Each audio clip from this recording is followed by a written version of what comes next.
Good morning, everyone. Welcome to day 2 of the songwriting workshop of PSME. On day 1, we were joined by wonderful composers and the keynote speaker, Dr. Kratos. And he is the chair of music of Michigan State University School of Music. We were also joined by Nobel Gabasan, Emerson Texan, and Jude Gatimonde last week. We are happy to invite you and to see everyone today live, both online and face to face. Without further ado, and welcome the board members of PSME. We have our president, Ma'am Dolly San Andres. Excellent. Ma'am Dolly. And our VP, Joy Ayala. We have our VP for Finance, Ma'am Ella. Our treasurer, Ma'am Pat. I'm the secretary, Miss Biel. We have membership team, Ma'am Ash. And then we have our fellow board members, Ma'am Lorna Areola, Ma'am Pasita Narzo, Ma'am Joy Guadalupe, and Ma'am Daisy Valenciano also joining us online and in spirit. Okay, we'd also like to welcome the UST volunteers. Thank you so much, everyone, for volunteering and helping with this project, and also the other PSME volunteers. Thank you and welcome to day 2.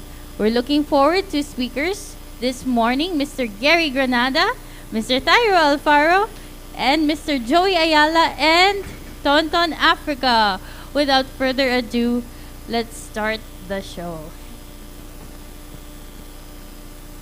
Our first speaker is a well-renowned artist. Mr. Gary Granada is known by his music awards and recognitions. And these include Lean Filipino Musical, which is a civic citation, Jose Rizal Musical, Earthkeeper Grand Prize of the United Nations Environmental Program, Bahay Grand Prize KBP Music Fest, Salamat Musica Grand Prize Metro Pop, and Mabuti Pa Sila Grand Prize Metro Pop, and Kabayani Performer Grand Prize Himig Handog. His remarkable and organizational affiliations precede him. He is a course developer in Shareware School and a member of the Board of Trustees in various associations, organizations, groups, and productions.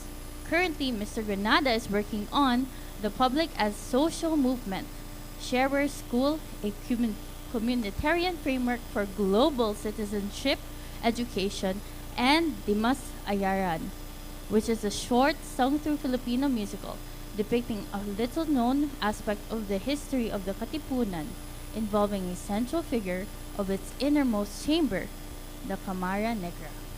The core purpose of this production is to associate the largely misunderstood concept of human rights with the best hope of the Filipino people throughout their history, and particularly through the Katipunan movement. Let's give a warm hand of applause to Mr. Gary Granada. Salamat, salamat. Okay, sige. Magandang umaga sa inyong lahat. Ang ating pong tatalakayin ngayong umaga, kaninong susi ito? Kamawala mo. Ay promoting advocacy in songwriting. I suppose kayo ay educators. Tama ba intindi ko? Pagka music educator ay basta nagtuturo ng kahit anong aspect ng music. Piano, boses, arreglo, engineering, yung music engineering, di ba? Kasama ba yun? Pagtuturo ng music. Okay. So, malawak ang inyong universe, no? Sa pagtuturo ng music.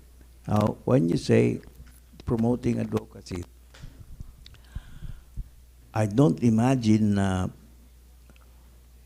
pagtugtog mo ng gitara, ng instrumental ay klaro-klang yung advocacy.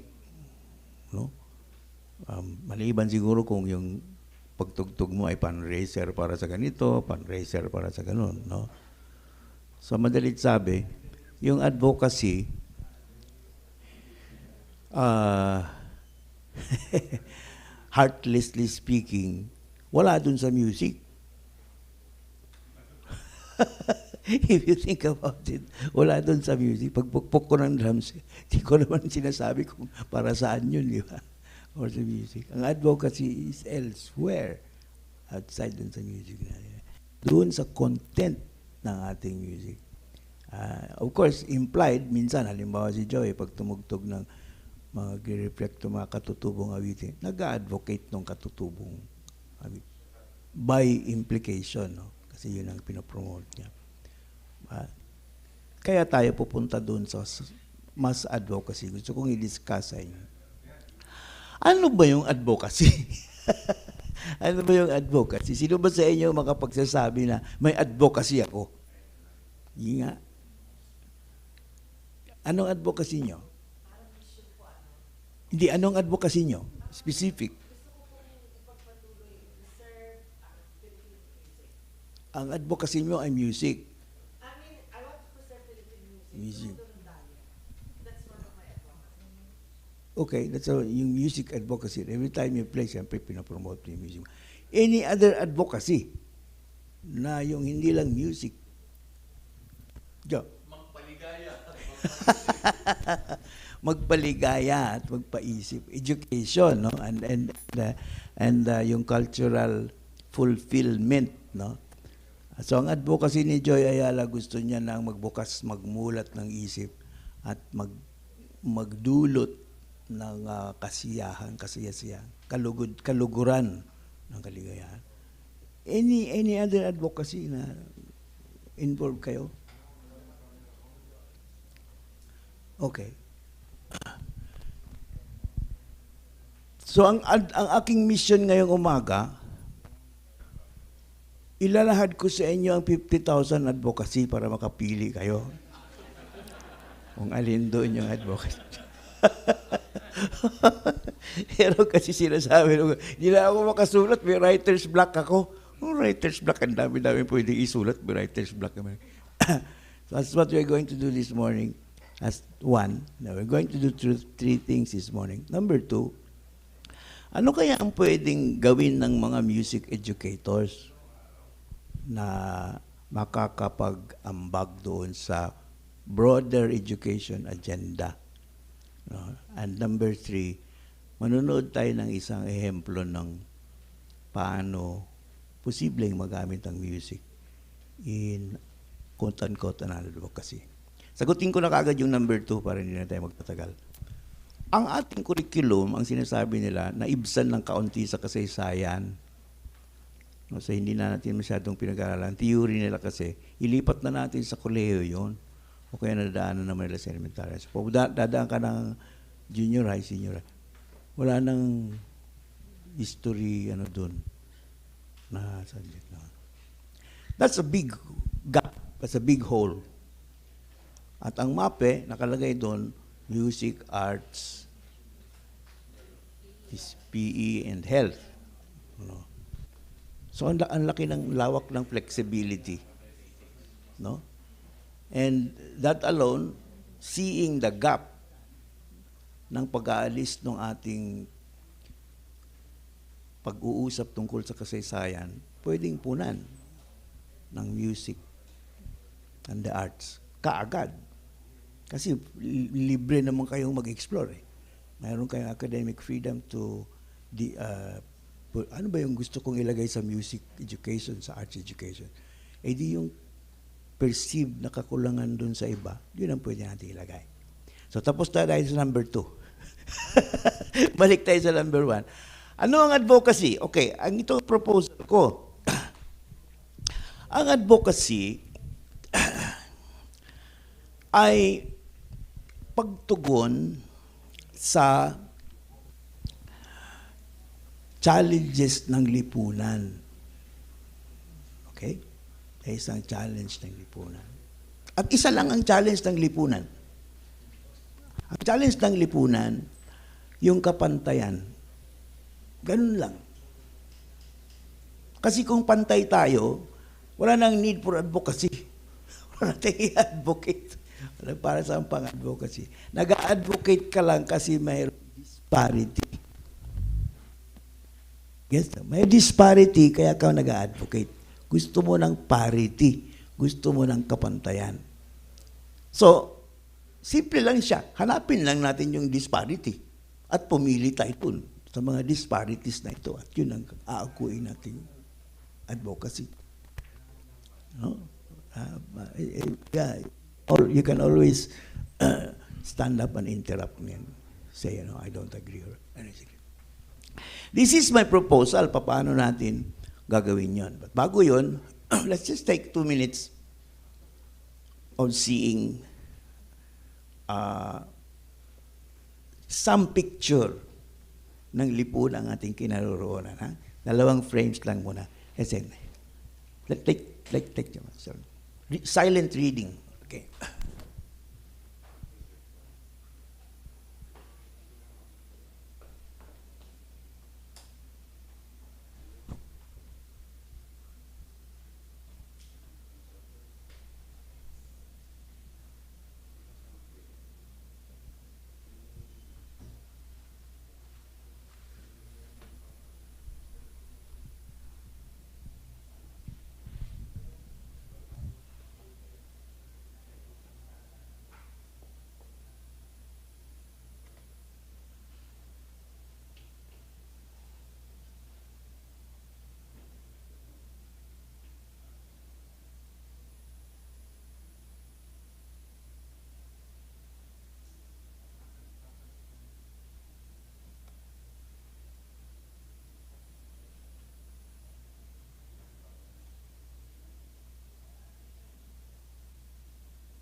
Depressing agad, no?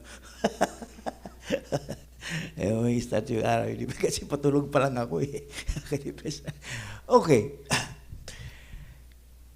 Ang ano ng mundo, ang masalimuot ng mundo natin, ang dami-dami nangyayari. And ang challenge is, paano natin ma-sort out itong dami-dami na itong iba't ibang klaseng challenges sa lipunan. At hindi tayo mauwi sa gagawa ka ng kanta sa nakalagay doon. Basta gawin lang ang tama. Ano ba yung tama?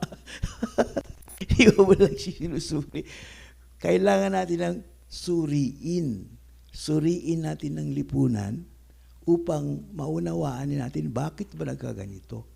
Ngayon, kung ikaw ay mag-aaral ng pagiging mekaniko, pagpasok mo doon sa first semester, hindi naman ituturo sa iyo anong gagawin pag uminit ang makina, anong gagawin pag umingay ang tambotso, mahirap, hard starting, anong gagawin.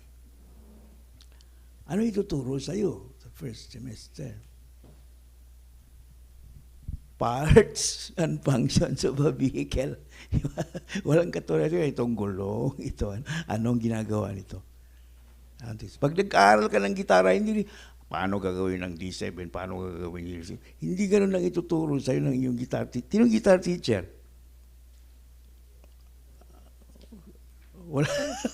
Wala nagtuturo ng gitara. Okay, ayan. Anong unang tinuturo? Correct, parts of the guitar, no? Kasi nga naman, pag wala yung tornilyo, ay hindi na magpupukyo. Kailangan may tornilyo yung gitara mo. No? Pagkatapos doon, ay susunod, paano tutunuhin, di ba? Kaya walang kwenta yung D mo kung wala naman sa tono yung gitara mo, di ba? Ibig sabihin, i-break down mo into its basic parts, into its elements. Ganon din ang advocacy. Ganon din ang lipunan. I-break down natin sa its most basic elements para ma-sort out natin bakit ba nagkaganito ang mundo? No? Nang sa ganon, pag may advocacy ka, coherent yung sinasabi mo. Hindi lang yung basta gawin natin ang tama. Ang sinasabi mo sa dulo. Okay. So, ang proposal ko is, the way we will understand yung lahat ng yon, pagdudugtugin sa pamamagitan ng Venn diagram. Alam natin ang Venn diagram, di ba? Yung iba-ibang bilog na kung saan-saan na kakarmi. Yung going to map your social Venn diagram. Chuchu. At dito sa social Venn diagram na ito, kagawa tayo ng apat na sasabihin natin problemang malalaki, bulto. At least i-organize natin apat na world wars. Sabihin na natin, may apat na world wars yung ating advocacy. Ang unang war ay war ng species. Ito. Dominant species versus the rest ng species. Yun ang unang war. Sino yung dominant species? Correct. Tayo yung dominant species. At dahil tayo ang dominant species, walang magawa yung other species. Gapiin natin, apihin natin, wasakin natin ang ibang, wala sila magawa. Kung puputulin mo ang puno, hindi ka nagkukonsulta sa ibon. Chong, okay ba sirain ko bahay mo? Wala siya magawa. Kung magsisimento ka ng malapad na lugar o maglalagay ka ng highway, di mo kukonsultahin yung uod sa ilalim ng lupa. Bulate na, pwede ba samintuhin natin yung playground nyo? Hindi ba? Wala silang magawa. Winawasak natin ang hindi tao. At yun ang isang advocacy na pwede yung tutukan kaagad. First World War pa lang yun. Sa atin pong kasaysayan, totoo naman, mayroong mga natural cycles ng extinction and sort of. Pero yung sinasabi ng IPCC, malaking kapansanan ng mundo galing sa kagagawan ng tao, human activity. Lalo na yung pagbubuga ng carbon, pagkukuha ng fossil sa ilalim ng lupa at pagbubuga ng carbon. Noon, bago yung industrialization, ang sinasabi nila, ang rate ng extinction natin, 1 species per million per year. Diba? Natural yun sa evolution, di ba? Mayroong namamatay, mayroong tumatagal. Ngayon, ang estimate, nandoon na sa between 1,000 to 10,000 species per million per year ang nawawala sa mundo.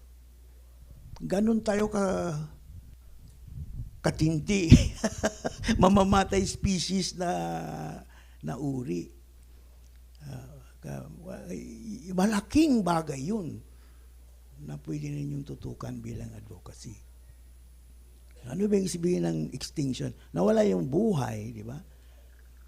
So at some level, actually, kung kukuha ka ng sample sa isang ilog, kukwentahin mo, sunugin mo, makikita mo yung mayroong biological content or organic content, mamimeasure mo yung sinasabi nilang biomass o dami ng buhay. Nandoon sa isang volume. Naiibis yun ng naiibis. At pag naiibis ang buhay, magkakaskade yun. Halimbawa, namatay yung crocodile doon sa ilog, ang daming maibang mamamatay. Halimbawa, yung mga isda na sarap sa pupo ng crocodile, mamatay na sila, wala na sila makain. Diba? And so forth. So you have to decide at some existential level, mahalaga ba ang buhay o hindi? That's your first decision. Kasi kung ang decision, hindi naman mahalaga ang buhay, hindi madali, pasabugin lang natin ang mundo, tapos na lahat ng problema natin. Wala nang buhay, wala nang gutom, wala nang kawalan. But if you value life, dapat nating i-value yung life hindi lang sa atin, pati yung sa ibang species. Buhay. Mahirap, no? Nalala tayo sa adobo. Ang sarap kumain ng ibang animals, di ba? Ba? Paano natin i-value ang buhay ng iba kung gano'n tayo? Ako trying hard the plant based, hindi ko magawa. Ang hirap. Maliit na bagay pa lang yun. Paano yung industrial na scale? So, ang laki na kagad ng advocacy mo doon. Between species pa lang yun. Humans versus non-humans. Now, yung Second World War, tayo, mga humans.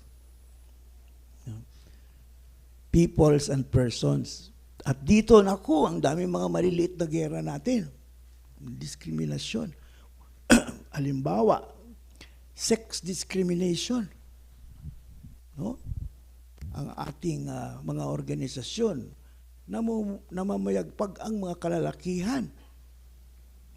60-70% ng supervisory position sa karamihang organisasyon, lalaki. Lalo na siguro dito sa UST. At mga relihiyoso, meron ba ditong madre na na wala no? Mga pari ang namamayagpag dito, nakikita ko. Wala, meron pwede ba magmadre ang pare?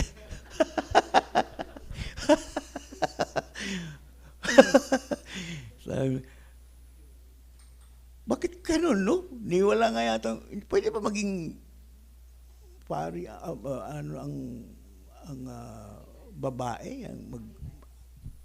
basta sa ibang tradition, that's a better arrangement, no? Sa mga, sa Israelistas, no? Mas marami pa doon ang kanilang mga babae na, no? Baligtad naman sa kanila. So, kailangan natin i-address yan. May sex discrimination sa mundo. Malaking bagay yan. Ilang yon, mayroon din tayong race discrimination. Kung hindi lang dito sa atin, sa araw-araw, nababalitaan natin kahit sa mga industrialisadong lugar, sa Europa, sa Amerika, discrimination sa mga Latino, sa mga African Americans, sa mga Asians. Dito sa atin, mga katutubo. No? Napakit sila ng pakit sa bundok kasi kinukubkub natin yung kanilang mga lupa. Race discrimination. Bukod sa race discrimination, mayroon tayong age discrimination. Bata ka, kawawa ka sa matatanda. Pag matanda ka na, kawawa ka na naman sa mga. I-discriminate ka. Now, let's pause for a while and let's think, bakit kaya ganun? Let's find a more, almost objective na understanding. Bakit nagkagano'n? By just saying, bakit kaya may child abuse? Just for think of it. What may child abuse? Doon lang sa sentence na yun, but may child abuse? Anong problema? Anong meron at may child abuse?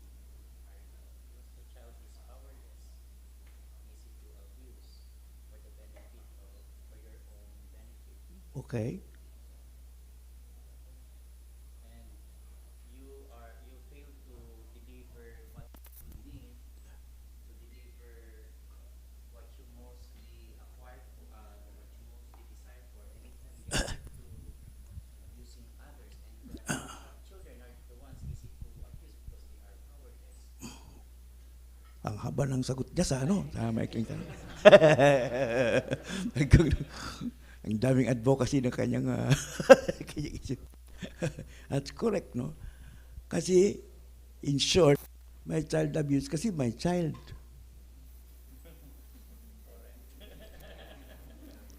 I mean, think about it. May child abuse kasi may child. Kung sabay-sabay tayo pinanganak, may kakaroon ba ng child abuse?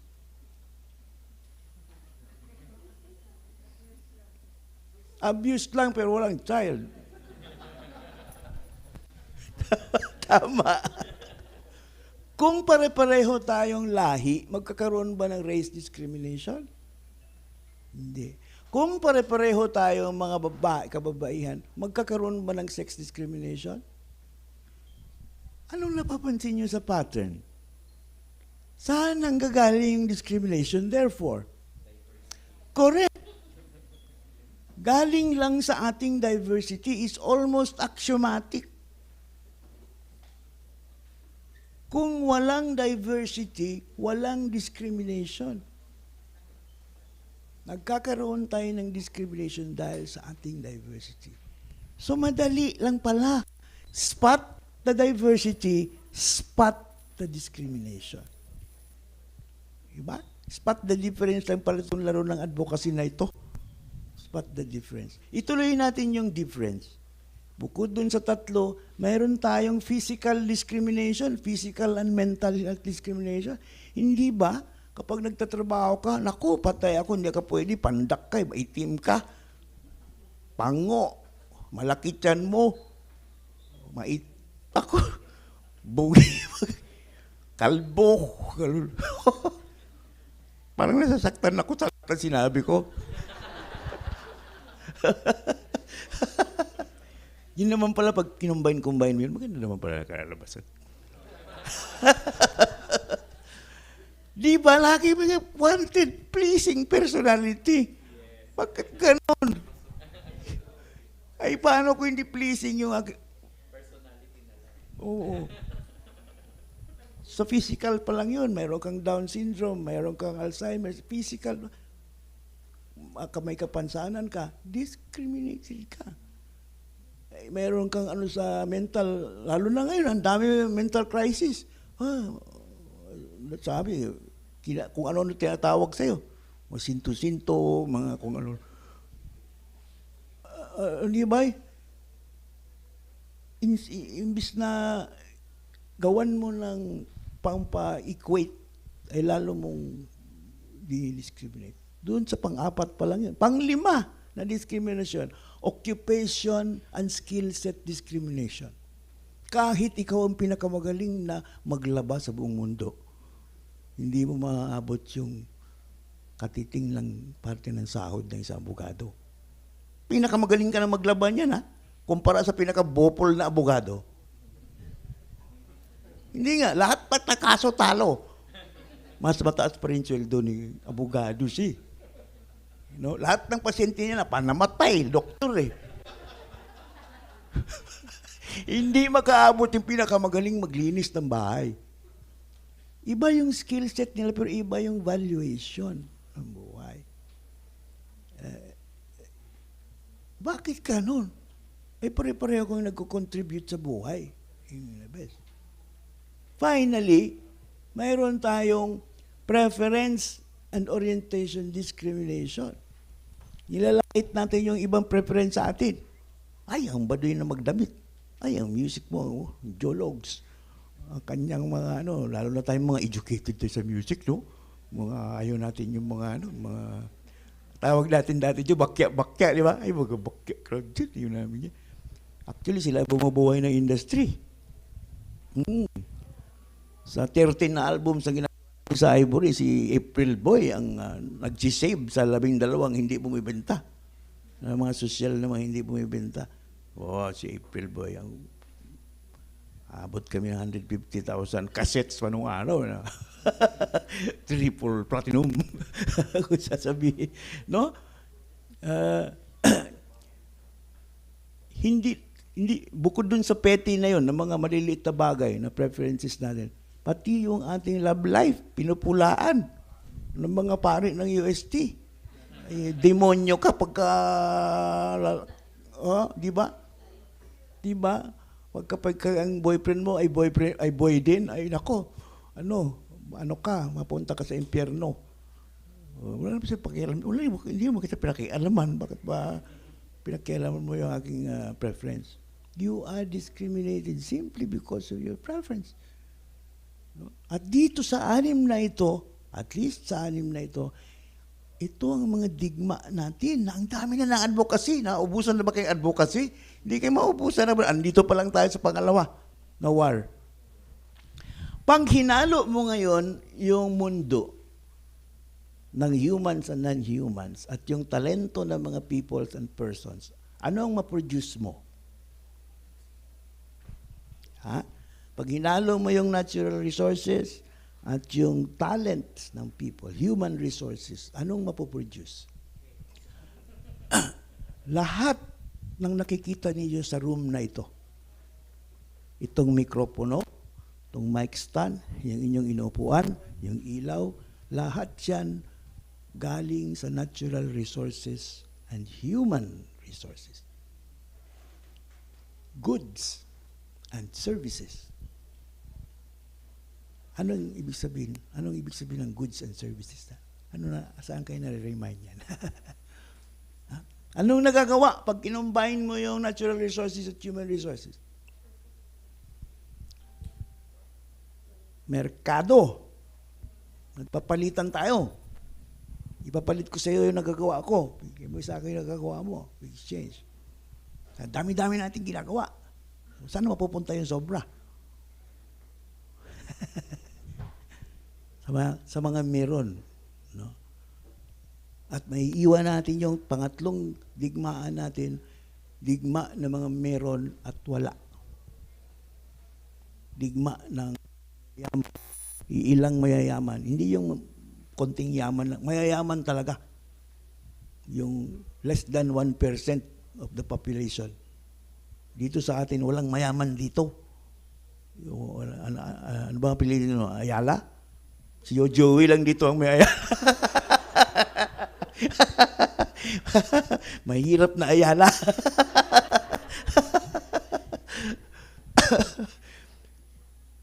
Malibang nandoon ka sa 40 pamilya na nagko-control ng 60% ng ating yaman, hindi ka mayaman, hindi ka totoong mayaman, nabubuhay ka pa rin sa Ang mayaman, hindi nagtatrabaho.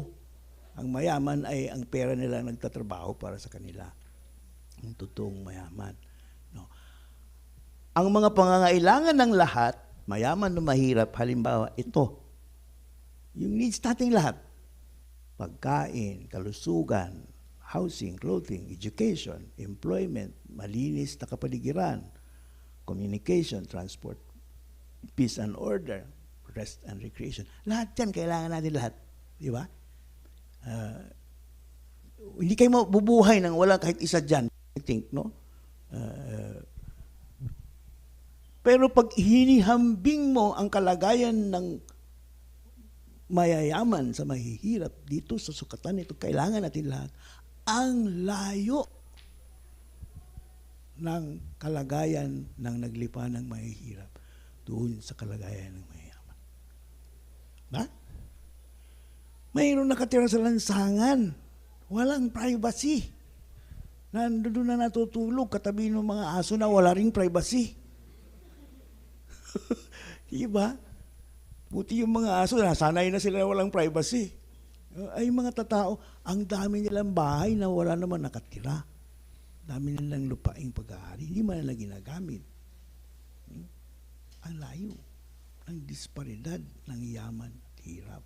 In fact, karamihan ng mga aktivista, yun ang advocacy nila. Yung economic o yung uri, labanan ng uri ang sinasabi nila. No?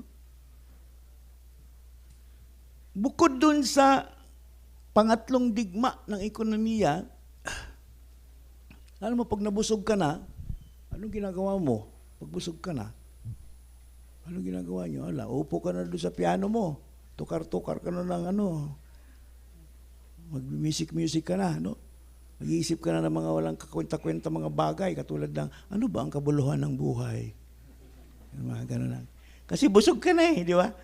Hindi mo na maiisip, ano kaya mayroon doon sa kabilang buhay? Kaya siguro. Nagde-develop ka ng mga bagay na hindi mo, di ba, konkreto. Paano kaya nangyari yun? Siguro, noong araw,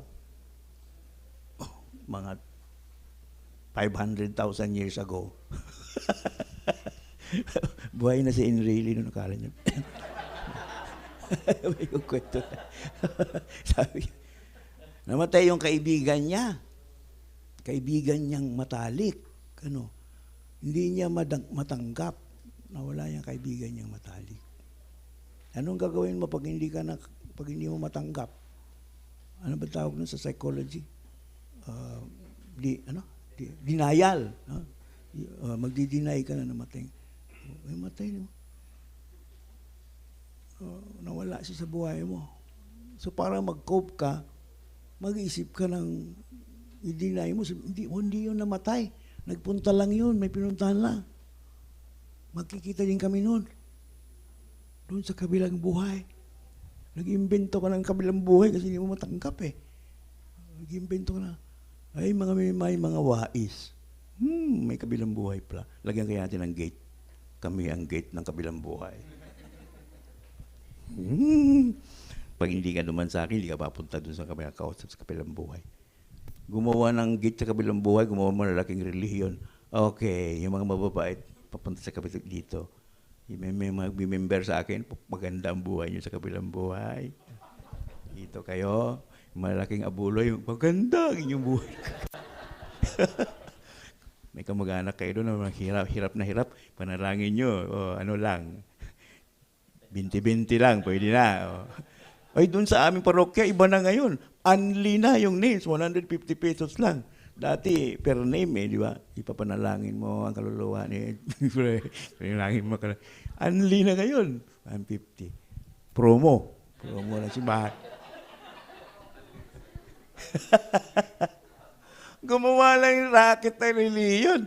Ay nako, ang racket na hindi naman pwedeng pare-pareho tayo. Kailangan mayroong exclusive distributor ng reliyon. Otherwise, kung saan sila napupunta, lahat ng reliyon halos nagsasabi, kahit yung sa Christian, no one comes to the Father but by me, but through me.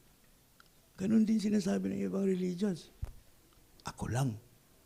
Sa akin ka lang pwedeng dumaan. Kung hindi, punta ka dun sa impyerno. Sabang kayo ni Joy Ayala dun. Mga walang reliyon. So, meron din sila mga bisyo. Ito yung mga 4 na bisyo ng mga reliyoso. Mga gods and religion. Exclusive kami. Kami lang pwede. Exclusive. Ano kami? Immoral kayo. Kapag hindi kayo sumunod sa aming kaugalian, mga immoral ito mga to. Hindi kayo respeto sa kung ano-anong mga ritual, no? May immoral kayo. Nanonood kayo ng Pornhub, may immoral kayo. Ay, nakakano ba? Maiisip mo, yung mata mo parang ibang isip mo, kasalanan yan. Immoral. Hindi lang yung immoral, mayroon pang dogma, yung sa dogmatism. No? Ano ba yung dogmatism? Mas malakas tumahol yung dogma namin kasi dogma nyo. yung aming doktrina. No? May nakita pa ako na banner, schedule of indoctrination. I-indoctrinahan pala tayo dito. Yung doktrina natin, no? Yung dogma natin, pwede dun sa kanila. Pang-apat, ito, hindi necessarily ito sa religious, pati sa secular, no? Yung exceptionism. Exempted kami dyan sa rule. Itong mga Amerikano, akang hilig-hilig sa ganun. Exempted kami. American exceptionism. Kayo pwede sa inyo yung rules na yan. Kami, hindi kami dadaan sa UN. Kailangan, kung mag-decide kaming pasukin naman yung Iraq, mag-decide kami, exempted kami sa procession. Secular religions na yan. Hindi lang ito sa simbahan, pati sa mga kilusan natin. No? Simbahan din naman yung mga kilusan. Iba lang secular, hindi lang yung heavenly ang kanilang religion, mas earthly. Hindi kayo, mali kayo. Kami lang yung tama. Pareho ang bisyo. Ngayon, dito sa 4 na malalaking digma na ito, dito nanggagaling ang lahat ng sakit ng ating mundo. Sa diversities na ito. So, ang challenge sa atin, paano i-manage yung diversity? Either of 2 things. Tanggalin mo yung diversity, walain natin ang buhay, gibain natin ang universe, wala na tayong problema. Wala rin tayo dun. Wala rin kape. No? Buti pa dito sa UST may kape. 3-in-1 nga lang. Pwede na, kopi ko. or i-manage natin yung ating diversity. Maraming mga bansa, better manage ng kanilang diversity. Punta ka sa New Zealand, sa Scandinavia, maliliit pa na bansa. Maganda yung pagka-manage sa kanilang diversity. No? Kung nagagawa nila, kahit paano, ibig sabihin, kaya natin magawa din. That's the challenge. Paano i-manage yung ating diversities? So, bilangin natin ating mga posibleng advocacy. Kapag titingnan mo yung Venn diagram natin ng 4 na gera, hindi naman ganun kadami. Masali mo tingnan, pero tingnan mo nga. Sino nag-math major? Ano bang formula? 2 to the n minus 1, no? Kasi null yung empty. No? So 2 times 2 times 2 times 2 minus 1. 16 minus 1. 15.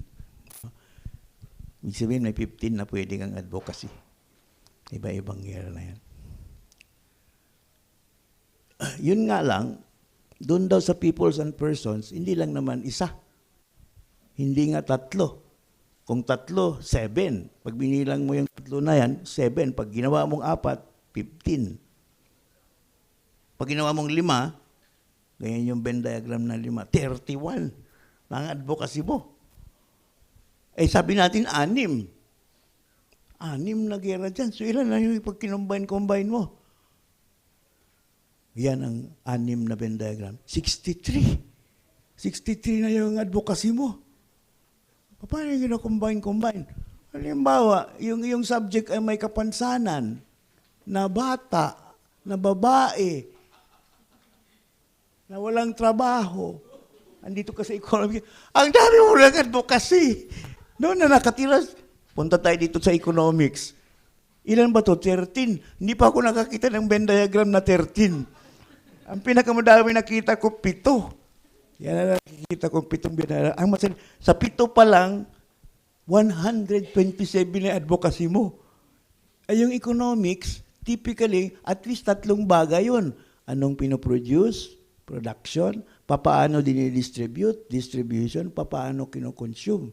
So, 3 issue yun. Malalaking issue. Pag multiply mo yung 7 times 889, ilan yan? Times 127, 889 na ang advocacy mo. Ang dami mo ng advocacy.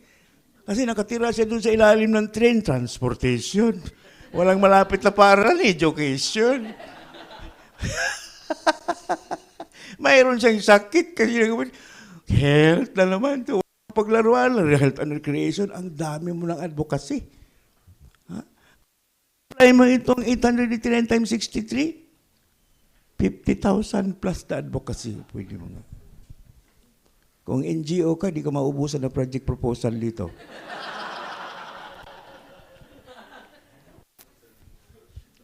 Hindi pa natin pinag-uusapan yung non-humans dito. Hindi pa natin pinag-uusapan yung unang giyera natin at yung religious. Hindi pa natin pinag-uusapan. Ito palang immediate. Peoples and persons and yung usapin ng economics. And that is where your advocacies come from. Doon, sa 56,000 na advocacies na yun, alin ang malapit sa inyong mga puso na nakikita nyo? Anong malapit sa inyo? Isipin nyo for a few seconds. Saan doon nahuhumaling ang inyong puso o nadidisturb ang inyong konsyensya ba tawag doon o whatever? Paano kayo nakakasya?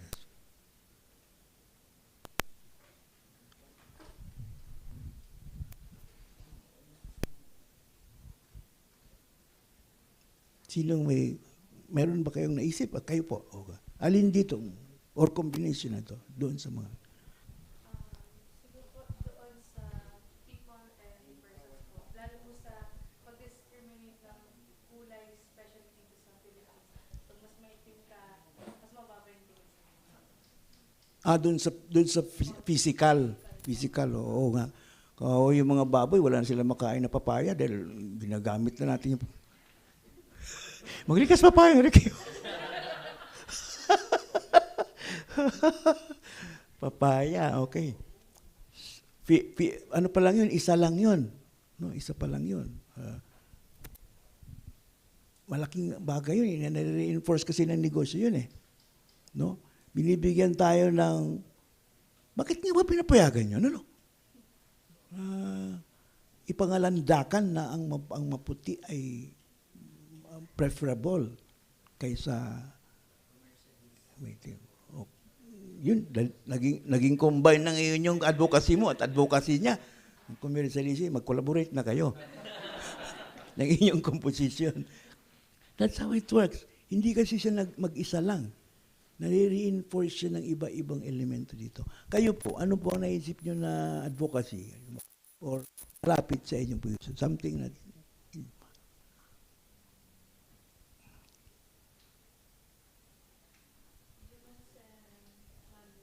Okay.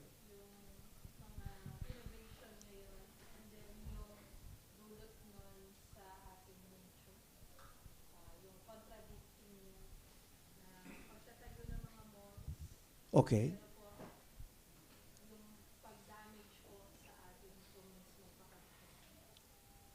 Yung ating understanding ng development, no? Pag nagpatayo ka ng isang mall, actually, antimano, ang dami mong ubusing tubig. Kasi ang dami mong itatayo doon na mga requirements sa loob ng isang mall. So sisip-sipin mo yung tubig doon sa community. Gagamitin ng mall. Tubig pa lang yun. Oh, kuryente, ganun din. Ang laki-laki na gagastusin ng kuryente. Pero, tumutugtog din naman tayo sa mall paminsan-minsan pagka... Nagmo-mall tour din naman tayo mga musisikero. No? So, makikita din natin hindi lang yung connection niya, pati yung contradiction niya sa ating buhay. Ano? Paano natin mako-connect closer to home? Eh, dito ako nabubuhay sa mall. Ito ang ating racket.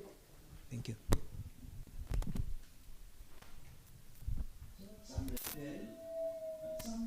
Yung advocacy, epektado ang ating mga sarili, di ba? Ating lifestyle. No? Mall pa lang yun. Paano yung mga mining exploration? No? Buong communities na di-displace. Ha? Paano yung mga plantasyon na monocropping na plantasyon? Sisirain talaga yung buong bundok, buong kalupaan. No? Nawawala yung diversity kasi kailangan mong gawing plantasyon yung mga farms. Kayo po, anong mga advocacy na naiisip nila? Or from, at least from our structure dito. Ako po kasi marami po, brigada coordinator po ako. So ako po ay nakikipag-partner sa communities with regards to the benefit of the school implementing programs. So isa po kasi sa advocacy ako po ay kung mag-provide po ng financial assistance sa batang kapos. Okay. Especially sa pagpasok, transportation, at saka po pagkain. So, usually po ang nilalapitan ko po ay NGOs, o kaya po ay barangay, or school organization katulad ng alumni. Okay. So, yun po. So, lumalabas, isa sa concern mo ay yung economic need ng edukasyon. And then, attending to yung vulnerability ng mga bata. Kasi nga naman, mahihirap sila eh. No? Parang maraming mga NGO na ganyan. Di ba? Yung mga World Vision, yung mga children's, Save the Children. Yung, magandang advocacy siya. No? Mabigyan ng pagkakataon yung mga bata na makapag-aral. And it makes sense. Hindi lang yun para sa bata. Kung maraming mga nakapag-aral, maraming magiging doktor, maraming magiging agriculturist, maraming magiging engineer. kaganda buhay natin. Hindi tayo mahirapan maghanap ng malapit na doktor o kung magkasakit tayo. Dahil maraming karunungan, nagklipa na ang karunungan sa mundo. Oh? Daming musikero, di ba? Kahit dinidiscourage sila na magulang nila mag-aral ng music, gusto talaga nila music. Kasi may scholarship. Di ba? So napupurso nila yung, hindi lang yung physical need na mabuhay, kung hindi yung, sabihin na natin, spiritual need ng mga tao na makarinig ng himig o expression na nangungusap sa kanilang kalooban. No? Ang ganda lang. Pag inisip mo, ang ganda ng advocacy. Meron akong kaibigan, sige, isa pa. Sino yung advocacy niya? Aming akong kaibigan, ganda ng advocacy niya. Kayo. Sir, sa akin po siguro po sa Rich and Poor. Okay. Nagtuturo po ako ngayon sa isang public school and meron po akong hawak na choir group. Minsan po kasi may mga students ako na dala po ng kakapusan. Minsan, halimbawa po magpe-perform sila, mapapansin ko po sa bakit hindi siya naka-black shoes. Yun po pala, wala talaga silang pambili ng, sabi ko nga po, kahit inabot na po ng ibang taon sa pag-aaral ng dun po sa grupo namin. Pero hindi pa rin po nakakasingit kahit po yung mga rin. So, yung kagustuhan po ng bata na mag-perform, magaling po yung bata. Kahit po, alam ko po, aesthetically, hindi siya nakakadagdag sa ganda ng group dahil nga po iba yung suot ng sapatos. Sinasama ko pa rin po siya. Kasi magaling po siya. So, yun po yung isang siguro issue, malaking issue ngayon dahil inspired po ng resources, ng lack of resources. Nandun pa rin po yung kagustuhan nila na mag-perform, nandun pa rin po yung talent, hindi nawawala. And nasa-share pa rin po nila yung talent nila regardless po ng financial status po. Oo, ang ganda ng advocacy niya.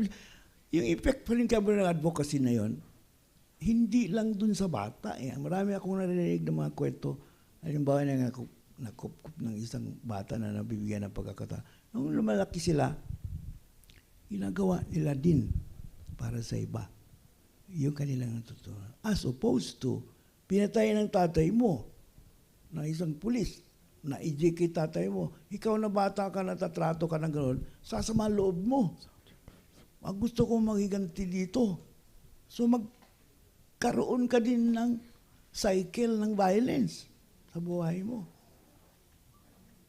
See? So yung nag-advocate na pigilin ng EJK, hindi lang simpleng human rights yun eh. Pati yung pag-imagine ng future, kung anong klaseng mga bata yung magpapopulate ng iyong lipunan. Kapag binigyan mo ng pagkakataon, as simple as black shoes, ganun din gagawin niya dun sa iba. Most likely, you increase the likelihood of developing a more empathetic na culture. So, hindi lang siya simpleng individual na advocacy. Ang gaganda ng mga advocacy kung isipin mo. Meron ako kaibigan, advocacy niya, traffic light. Na huwag mapundi ang mga traffic light. Isipin mo, bakit yun naman? Kasi nagagulo daw pagka napupundi ang mga traffic light. But look at the bigger picture. Education ng tungkol sa traffic light ang kanyang advocacy. Kasi raw, ang sabi niya, kapag naintindihan ng mga tao na ang traffic light ay makakatulong sa kanya, paano nakakatulong yung traffic light? Pagdating mo daw doon sa stoplight, pag iniisip mo na, yung nagpapapigil sa'yo na sasakyan na papunta doon, teacher pala ng anak mo yun, papunta doon sa school. So pag pinauna mo siya, nakikinabang ka kasi makakarating siya sa school. Nakikita niya yung bigger picture. No? If you have a civil na society, civic-minded na society, kaganda ang buhay mo. Hindi mo magsisingit-sigitan doon na pipilitin mo ikaw mauna. Kasi yung dapat mauna, Makikinabang ka sa sinabi, basurahan pala yun, kukolekta ng basura doon sa neighborhood nyo. Abay, pag nababerya siya doon, hindi makukolekta yung basura mo. So, education through traffic light ang kanyang advocacy. Ganda, no? Yung isang kaibigan ko naman, pagsusuot ng short pants, ang kanyang advocacy. Kasi daw, mas konting sabon lang gagamitin pag nilaban ang short pants. Hindi nakakasira ng environment. Ang liliit ng mga advocacy, pero totoo, di ba? Actually, ako, ang advocacy ko, wag nang gumamit ng shampoo. Simple lang na advocacy. Hayahay pa. No, kahit mainit. Hindi mga gusto, di ba? Paiklian ng buhok tayo. Yun yung maliliit na mga advocacy. Doesn't have to be very big. Minsan symbolic yung mga advocacies natin. Ang point is, pasok ba siya doon sa framework ng disparity at pagtataguyod ng kapantayan sa at pakikiisang human solidarity sa mundo. Sa dulo, that is what advocacy means. Human solidarity. Nakakaambag ba itong aking ginagawa sa human solidarity? Hindi unity, ah. Human solidarity. You know? Hindi siya unity in diversity. Paano mo i-unite yung ang yaman-yamang mga doon sa mahirap? Hindi. Parity in diversity. Equity in diversity. Pagkakapatas-patas sa pagkakaiba-iba. Challenging. Napaka-challenging ng advocacy. Napakarami. I hope when you do your compositions, start imagining ano yung aking gustong pagpantayin, pagpatasin sa isang patas na mundo. Paano ko maitataguyod ang patas na pagkakasalamuhan ng mga tao sa mundong ito. Laki na nagagawa ng music. Alam mo sa mga pulong-pulong, imbitahin ka ng mga NGO magsalita ng tungkol sa kung ano-anong subject, pakakapihin ka rin naman kahit papano. Pero pag pagkakantahin ka, bibigyan mo ka pa rin ng pamasaya, talent fee. You know? Bali sa power ng inyong platform. Ang laki ng platform ng music. Nakikinig yung music. Nung bata pa ako, ayaw ko yung... Kasi, pinipilit ako ng tatay ko mag-aral yung ukulele. 3 years old. Hindi ako nakakalaro. Iinis ako nila. Naglalaro yung mga kaibigan. Ukulele ako. Na-realize ko na nung high school ako, maganda din pala yung music. Biro mo, upo ka. Makikinig sa'yo. Mga tao. Umupo ka sa table, nag-uusap kayo, maiinis sa'yo mga tao pag ikaw lang nagsasalita. Makikishare ka. Ang platform mo, tutugtog ka lang.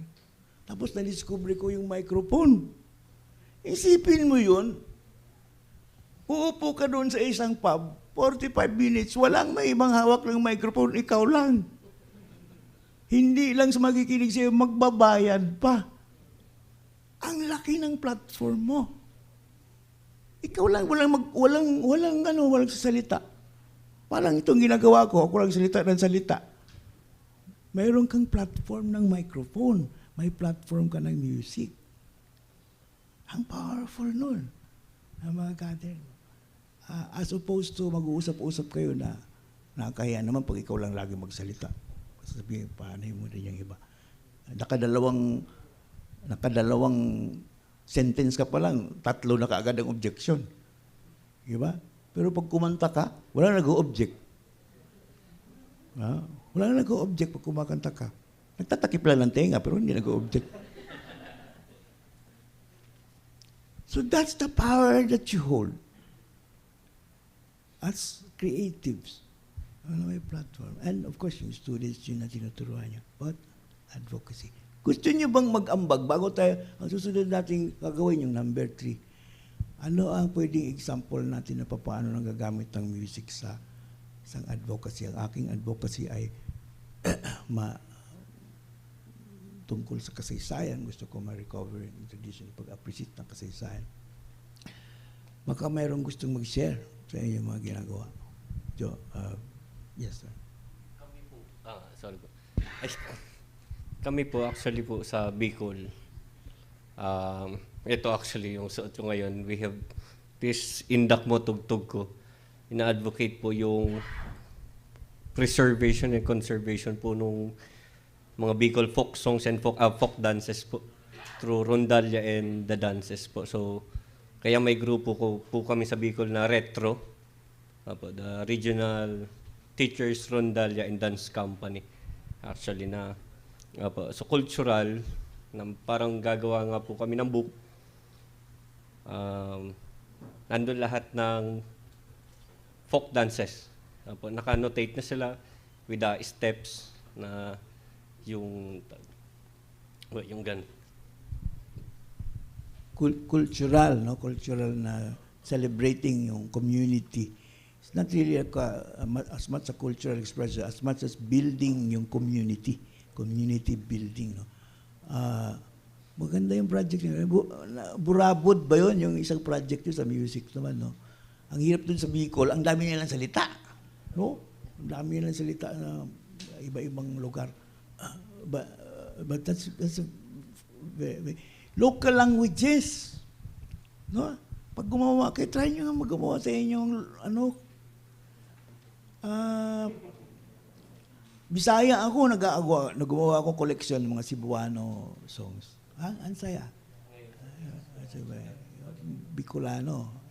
Bicolano. Si Noel Cabangon ay gumagawa ng mga Ilocano. Kami ni Joy, Bisaya. Kami, automatic na yun, Bisaya.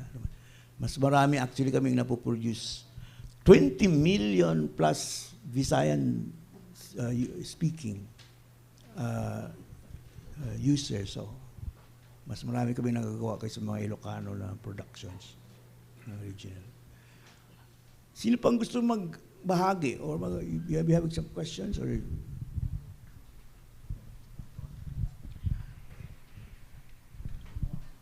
Good morning po. I'm also an educator po sa Department of Education. I'm from Pampanga po. May Kapampangan po ba rito? Maliban sa akin.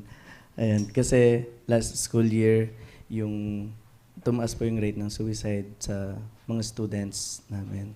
And particularly in our school, there is this grade 9 student na the middle of the school year, he was actually one of my top students. Yes. Imagine his grades were like 94, 95 in all subjects.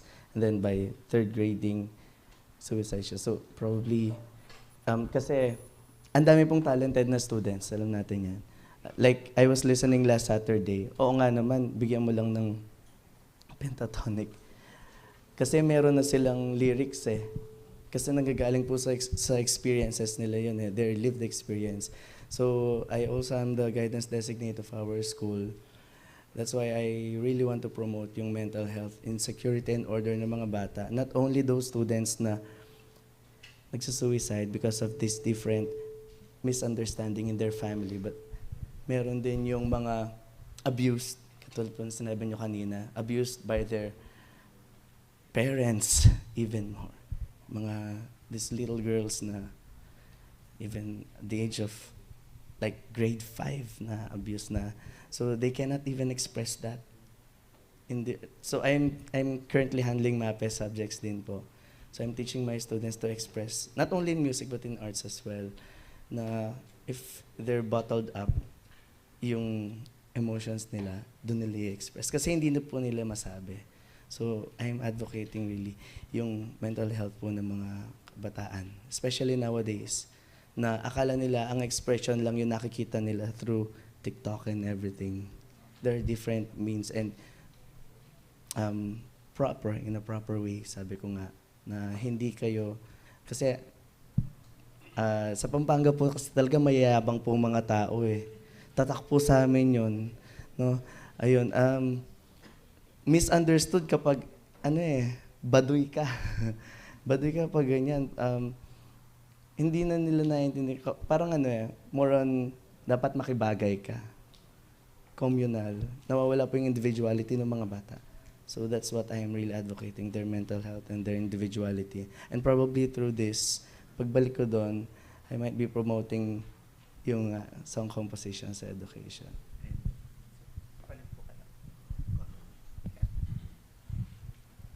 Oo, marami tayong mga kasong gano'n. Kahit kami doon sa isa sa mga pinakamalaking problema namin, daming mga nag-self-harm na mga estudyante sa UP Los Baños. Ang hirap yan. Minsan nakaka-relate. Yung aking anak pala ay PWD rin. Ano din siya, meron siyang mental. Highly functional actually. Dito sa UST, meron ditong psychiatric ward eh. Minsan, dinadala ko doon pag inaatake. Kailangan ikulong. Pero pagka naman naka-recover na, nagtuturo sa Pisay. Ibig sabihin, highly functional siya, pero minsan dumadaan siya, may konting episodes. Of late, hindi na masyado kasi mayroon siyang aso, mayroon siyang service dog. So, all those little things. So, the advocacies don't have to be very big. Minsan yung immediate mo, katulad niyan, estudyante mo very immediate. One-on-one. Yun na advocacies. Lalo nung pandemic, naglipa na yung kaso natin ng mental wellness. So, okay. During the pandemic, kasi yung isa kong co-teacher, nagkaroon siya ng sakit. So talagang very, very down siya. And I want to make a song to remind that there is religious kasi. Okay. So, ginawa ko po siya ng kanta. And Okay. then, nag-ano ko ng arranger para gumawa ng -1. Tapos, nilagyan ng vocals. And then, sinend ko sa kanya. Okay. Marami ito yung tawag to? Sandigan ng marami yung kanilang pananampalataya, marami sa atin. Kung marami akong kaibigang pari at pastor,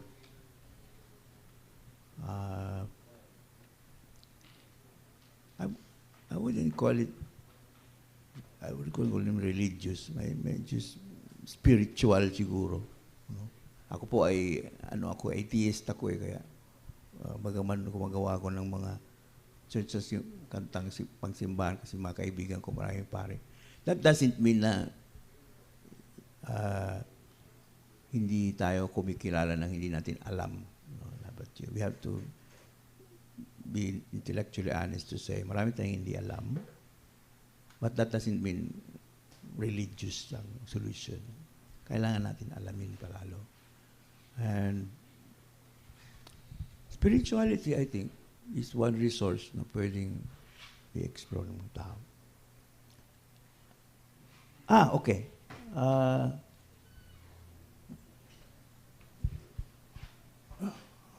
Naiinggit ako sa kanya, naabot niya yung bumbilya.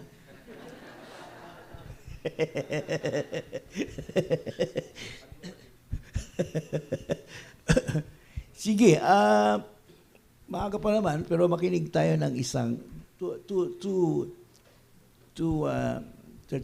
points in this exercise. Makikinig tayo ng isang maikli na musical. It's a short musical. It just runs for 20 minutes. Madaling i-produce ito sa school kasi maikli lang. It's a short story about Katipunan. You might want to consider producing one yourself. You can,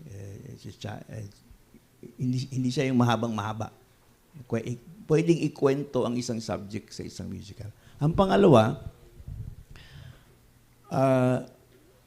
as composers, bigyan natin i-value natin yung papel ng arranger ng ating mga works. Some of you may have formal training in arrangement. or some, maybe most don't. No? Uh, it might be good to cultivate a working relationship with talagang totoong marunong mag-arrange. No, ako marunong lang akong mag-arrange ng mga pang sa akin lang, yung pang-performance. Pero this is the work of Mel Villena, isa sa pinakamahusay na mga veteranong arranger sa ating bansa. Hopefully by the end of the play, ma-appreciate natin yung role, hindi lang ng songwriter, songwriting tayo, kung hindi ng arranger. At the same time, makita natin na pwedeng i-advocate kahit mahirap na subject, kahit yung subject na hindi normally natin na tinatalakay, katulad ng history. Okay, mabilis lang to. Almost painless.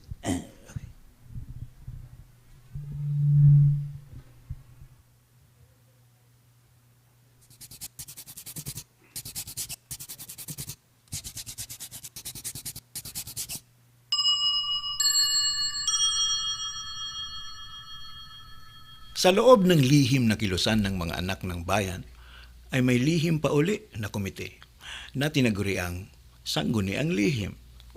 Ang 3 taong bumubuo ng konsehong ito ang nagpapataw ng parusa sa mga traidor na kasama at kaaway ng revolusyon. Naroon siyempre ang Supremo Andres Bonifacio at ang may akda ng kartilya ng katipunan na si Emilio Jacinto. Ngunit duda ako kung may isa man lang sa 10 Pilipino ang nakakaalam kung sino yung ikatlo. Pio Valenzuela, ang manggagamot na lumalagda sa lihim ng mga pangalang Madlang Away at Dimas Ayharan. Ang inyo pong matutunghayan ay isang 20-minute musical ng buhay at pakikibaka ni Dr. Pio Valenzuela. Ang kwento ni Dr. Pio ay kwento ng maraming aktivista at revolusyonaryo. Namulat, kumilos, natuto, nalupig, nagpatuloy. Kung tutusin, ito rin ang kwento ng kanilang sinisintang inang bayan.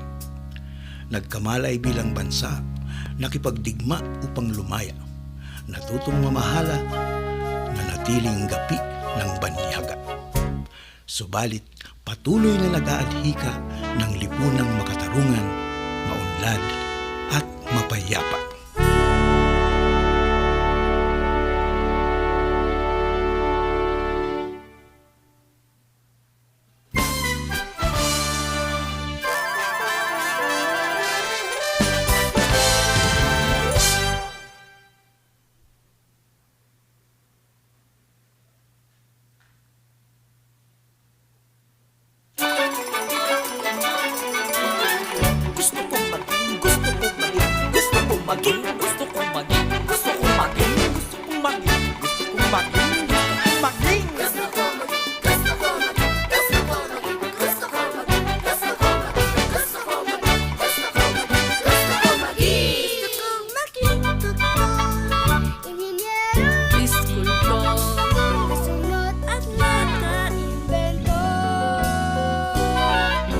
Sana ang isang mga pangarap ng mga munting paslit. Ang sama naman dahil sa hirap ay mawawagi. Karunungan may sama, ang karangihan ay sala. Para sa'y bagang di ka ulan. Sa lahat ng bayan ng iba, sa murang-murang hirap.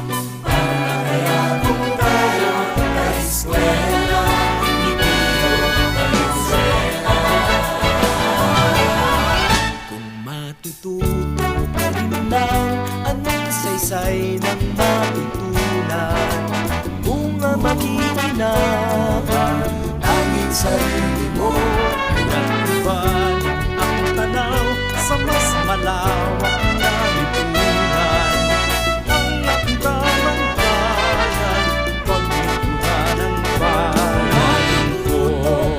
Lang ang pagsigap ang pag-aralan, bayang katalinuhan, alay sa kapwa mo. Kaya kumain, paglinang, tagay ng imang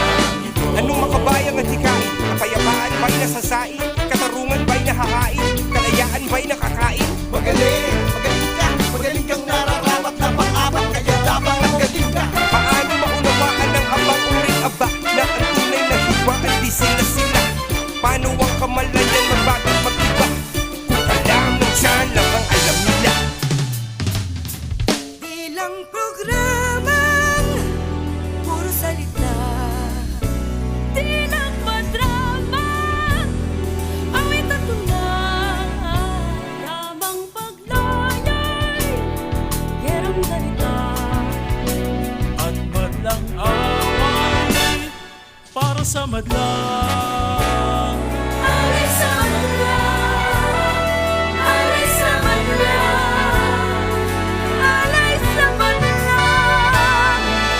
Matututo ka rin lang, matuto ka na manindigan upang aking panigan sa digmang ito. Bansang sinisitang, sinisigil ay di paglaban. Ang ating pamantayan, paglingkuran ng bayan, buhay at kamatayan.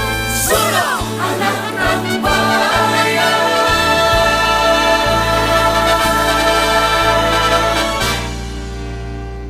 Bayan ko patnubayan mo.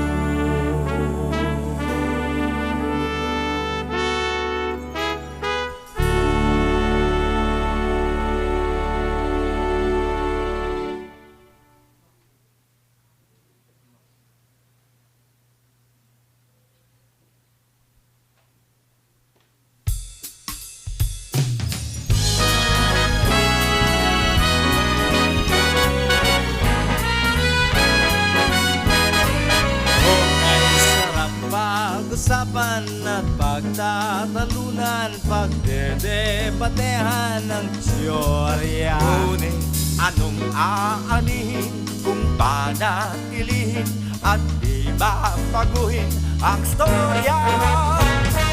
Ang tunay na solusyon, araw-gabi propesyon sa walang kumpay na misyon. Buhay ay revolusyon.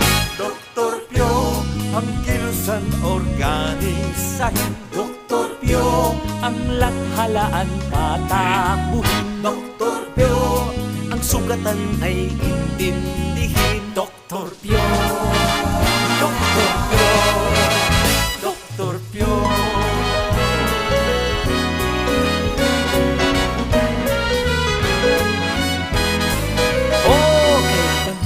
Mamikhaning walang kasing tining sa isang lakambining diwata. Ngunit sa daming gawain di yata't maiging ikaw manatiling binata. Ang tunay na solusyon, lapat at akmang edukasyon na may katuturang sa nasyon. Buhay ay revolusyon. Dr. Pio, kumbinsihin ang mayayaman. Dr. Pio, kolektahin ang pondo, ingatan. Dr. Pio, konsultahin si Rizal sa dapitan. Dr. Pio, Dr. Pio, Dr. Pio. At sa ngalan ng Estado at bayan, paano huhusgahan ang traidor? At hatulan ng parusang kamatayan ng alagad ng buhay na doktor. Ang tunay na solusyon, siyensya ba o reliyon?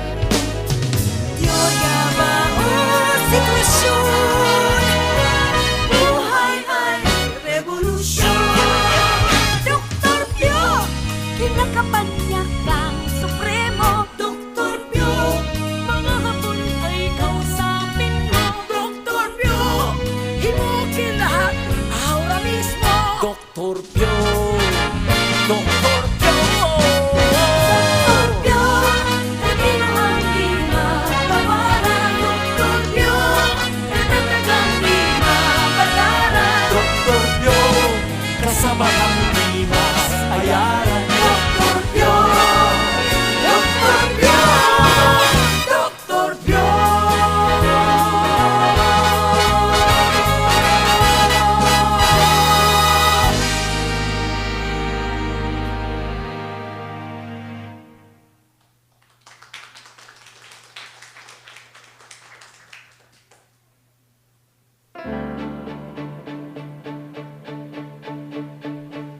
kanya nakikinig ang taong bayan.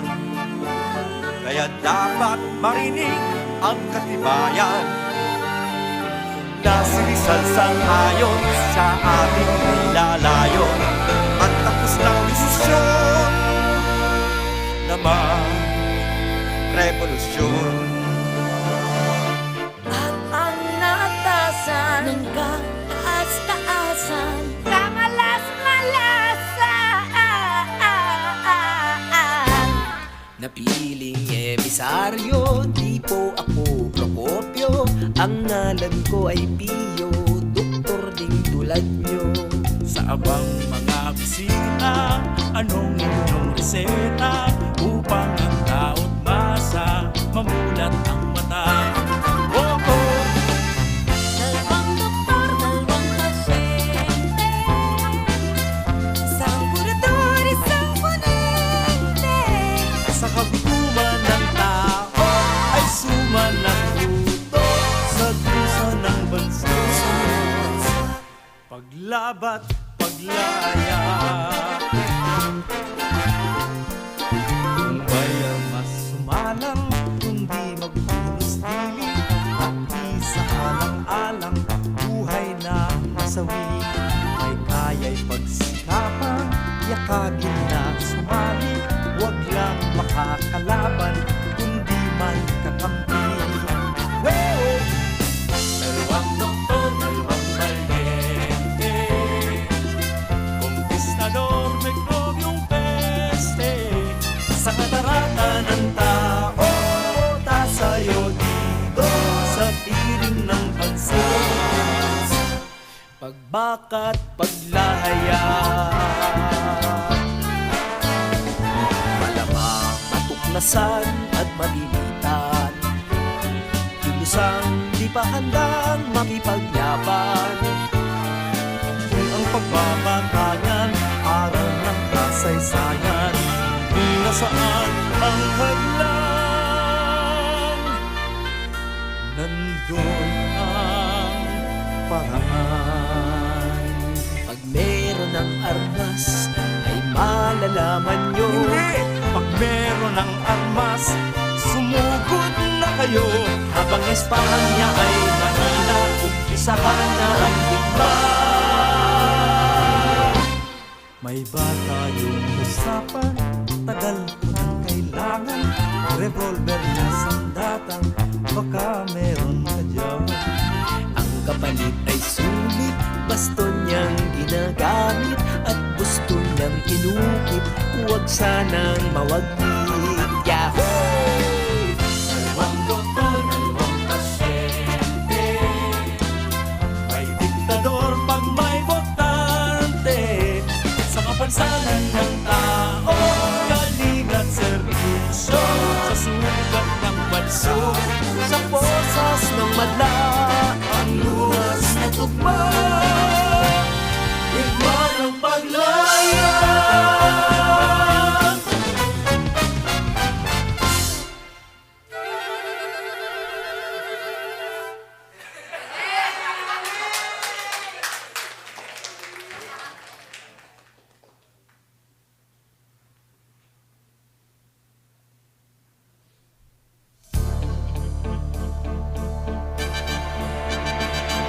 isang saglit bigla na lamang lumiliit ang mga lansangan. Sumisikip ang mga lagusan, may mga mata. Di rin ang makakaiwas sa amnestiya ay yayakap, kaysa lalong mapahamak at madamay pa ang iba. Tama nga kaya, balisang pa siya, kasaysayan ang maghuhusga.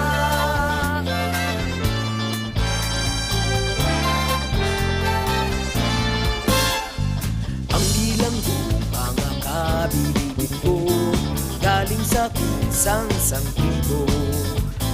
Sa pilitang kalupitan, sa pilitan na mundo,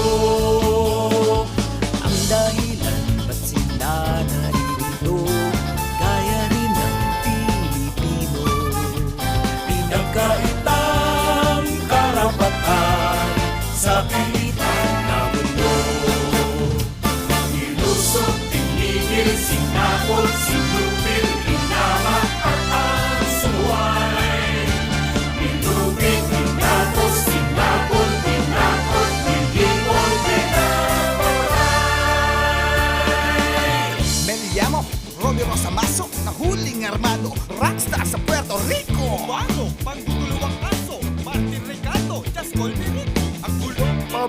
Castro Escobar, simbahan ay ninakawan, kinasuhan ng katakawan. Aking labihasan, dito sa Melilla lang. Bahay ang nilooban, presinto ang nilabasan.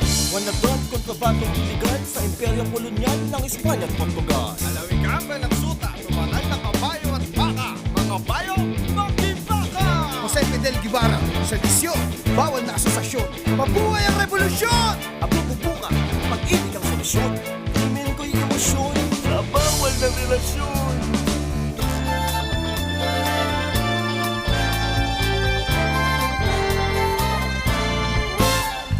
Tanging krimen, iadya ang bayan ko sa rehimen ng dominyo. At kalakang kasalatan sa pigitan ng mundo. Ang dahilan bakit nagkaganito, Negro, Latino, at inyo. kalakalang sa libutan sa pigitan ng mundo. Palinod, kultura, kanlanot, kadena, natanig ka sa rin. Ang natituluyan, babat, pusang lumaya, noon ay din. Ang pinsay nagkarisang lahi ay kanya-kanya na muli. Nagbalik nga ba ang lipi sa dating gawin?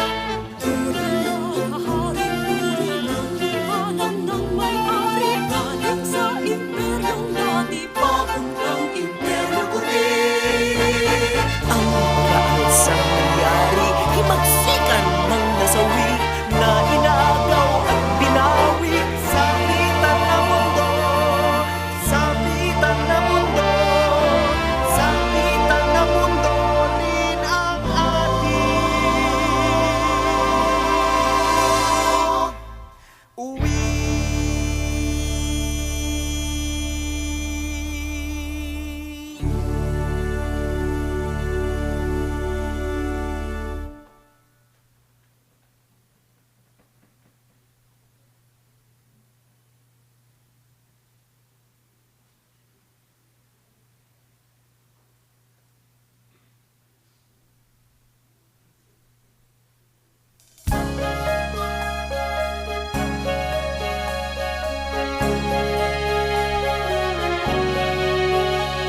Minsan isang bayani ang nakipagdigma. Nanilimot ng sarili niyang bansa. Minsan pa ang inani ay mga pangungutya. Ngunit di nito ni minsan ininda. Huwag kang mag-asang napapurihan. Tawag ng lungsod, kung may lungsod. Huwag malunod na kapangyarihan. Bayad ng lingkod, ang maglingkod. Kung mamumuno ka rin lang, gawing tungtungan ang hadlang. Tuloy ang laban ng iyong ninuno, kung mamumuno ka rin lang. Kung mangunguna ka rin lang, dapat unahin ang madlang. Nahuhuli lang, gawin mong una, kung mangunguna ka rin lang. Ituwid sa tamang kwenta, ang kwenta na mali. Impluwensya'y huwag ibenta sa may bentang diwali. At kung nasa posisyon, huwag kapit upo. Ilaan ang profesyon sa halip na ilako. Ang tungkulin, walang nagbabantay nang di magkandaduling sa kakaanhay. Ang publikong kawiling sa pagpapanlay ng pambansang habilin, ang kakapantay-pantay. Kung mangunguna ka rin lang, Walang huwaran na pa. dapat unahin ang madlang.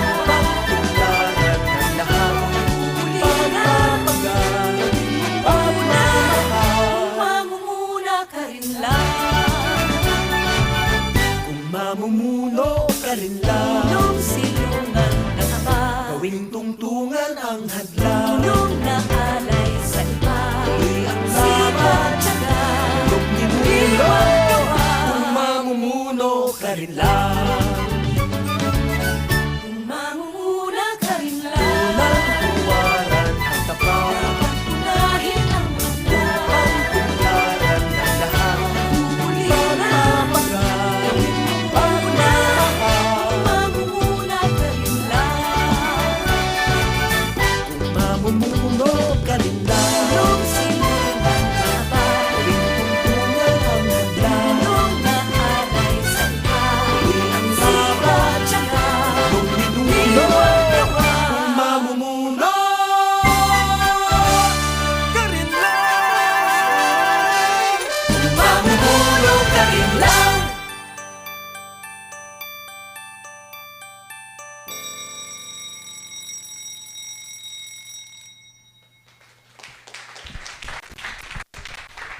Yun. Yun ang ating final lesson, yung lesson ng collaboration. Yung ating music class ay sinasabi natin very personal, no, yung ating tinuturo. But there is a universe ng musicians. Daming musicians. We should learn to collaborate with everybody.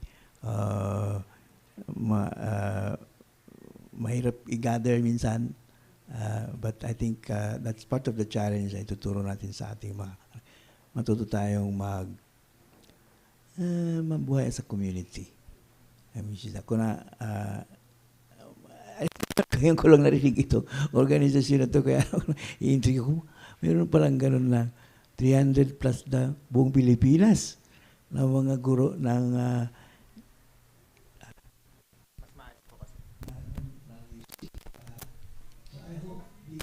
this grows,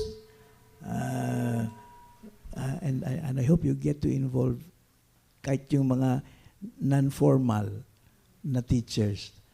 Nagtuturo nyo na ako, teacher din ako ng, meron akong kurso, magpo-promote bigla, no? ng composition. Kung gusto niyo pong mag-aaral ng composition, meron akong one-day school.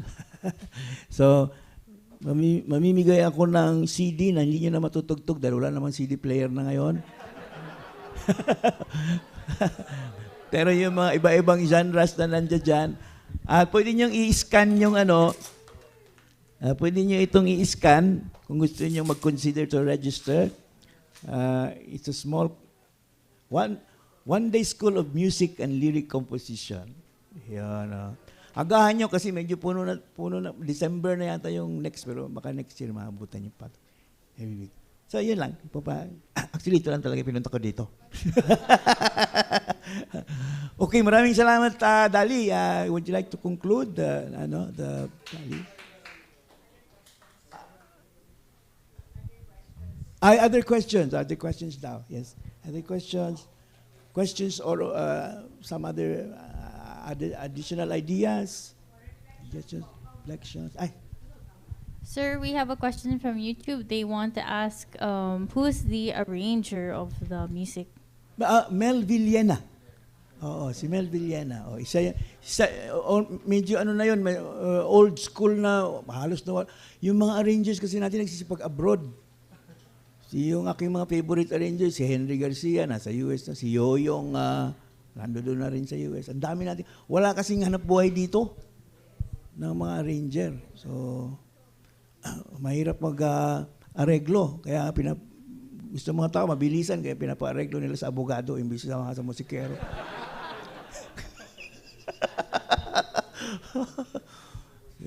Sana you consider hiring our arrangers na kung meron kayong project para maganda, di ba? Pagka pina-areglo, ganda, di ba? Not in my whole imagination, magagawa namin yun if done individually or even as a composer. Ano po? Baka meron pa kayong yes, ma'am.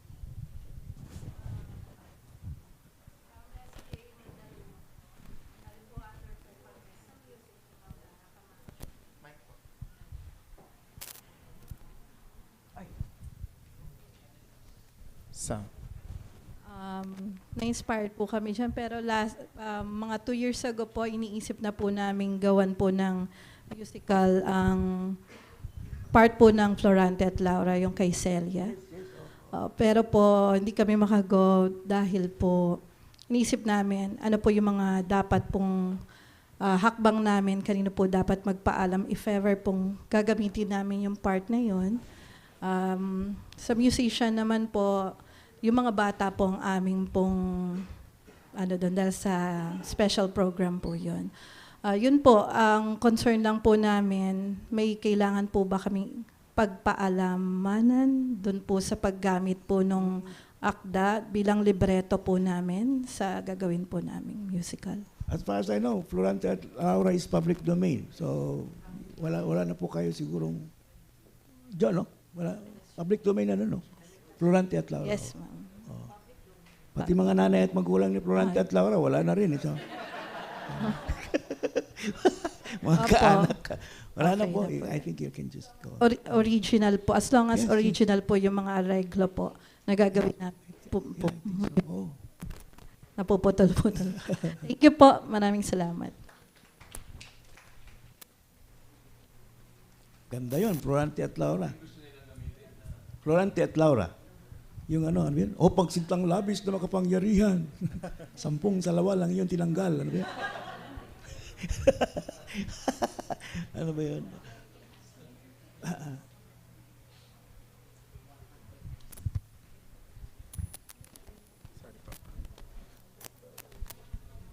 So thank you very much, sir, Thank you, for your thank you. wonderful speech. We'd also like to ask and invite anyone if you have reflections to share.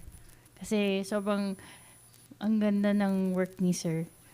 Does anybody want to share today? Lapit sa mic! Or question? Sa akin po, reflection lang po.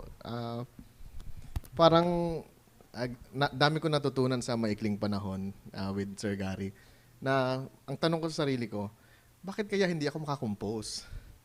Yun pala, masyadong mababaw yung tingin ko kung sa anong nangyayari sa panahon natin ngayon.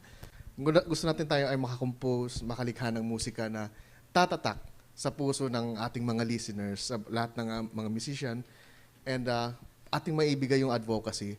Kailangan, we look into something different. Kumbaga, we take the road less taken, and ayun, tingnan natin yung mga bagay na konti lang ang nakakita. Baka tayo ang nakakita nun. Thank you po, Sir Gary. Salamat po.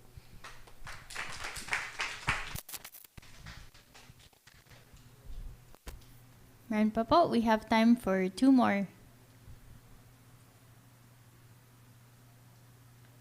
I think I see someone there sa corner in green.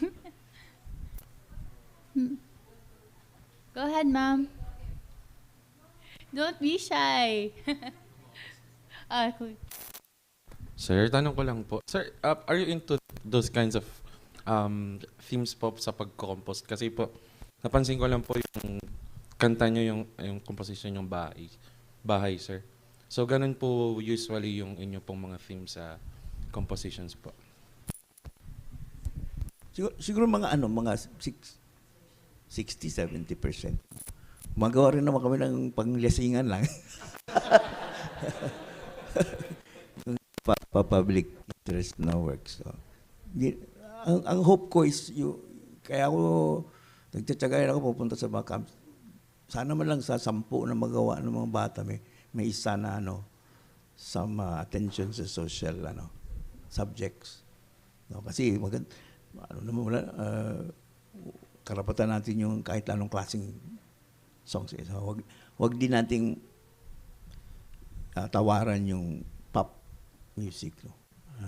Malaking bahagi ng ating buhay yung radyo at yung mga araw-araw natin na narinig. Ako, kung sa video okay, kumakanta. If I should love again, siyempre palagi kong kinakanta. So,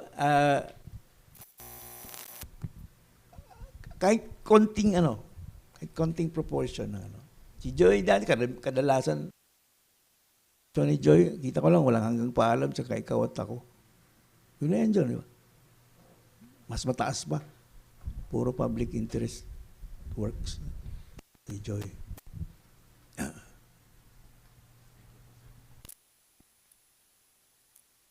Okay, one more question or reflection? I see somebody at the back. Don't feel shy. This is a safe space.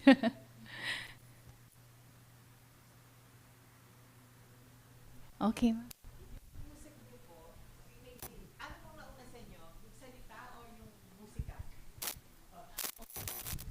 Sa advertising industry, may copy. So, bibigyan ka ng lyrics and then you adjust from the lyrics. Sometimes, actually, walang deficit sa sagot. Minsan, joke ko na lang, sabi ko, you should do your lyrics first so you can make your music last. Oh, di ba? Anyway, whatever works for you, I think. Whatever works for you.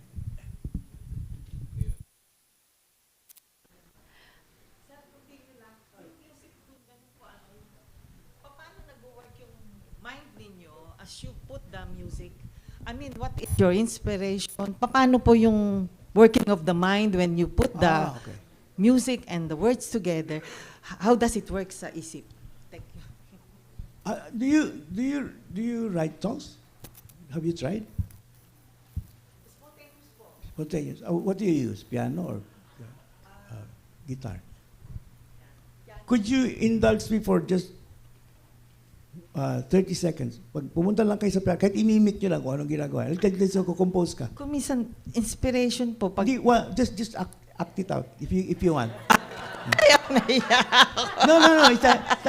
You don't have to sing it. Just show us how you do it. How I do it? How you do it. Yeah. I hope to answer your question if you do. See. You workshop na. 1 minute workshop. So, kapag gising ka sa umaga, punta ka sa piano mo pagkatapos.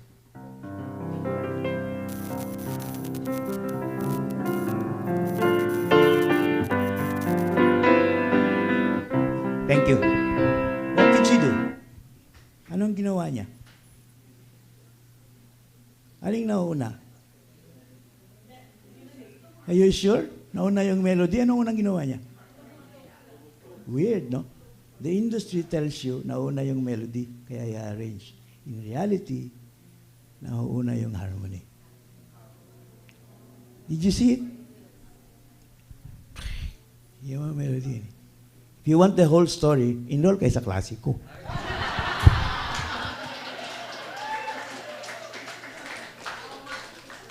Thank you so much, sir. Gary Granada. Okay. One of the meaningful things that we can pick up is also that artists have a platform through music.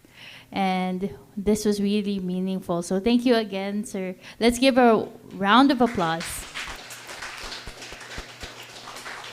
I'd like to call on our president, Ma'am Dolly, to present the Certificate of Appreciation.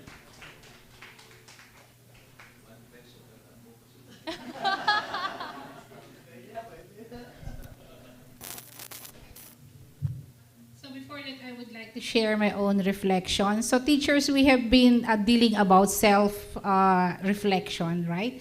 It's supposed to be part of our lesson plan, that at the end of the lesson, we have to think what went wrong in my lessons. So it's time to stop and reflect. It's not only about the classroom, but it's what's happening outside the classroom. So teachers are always, we always have burnt out issues.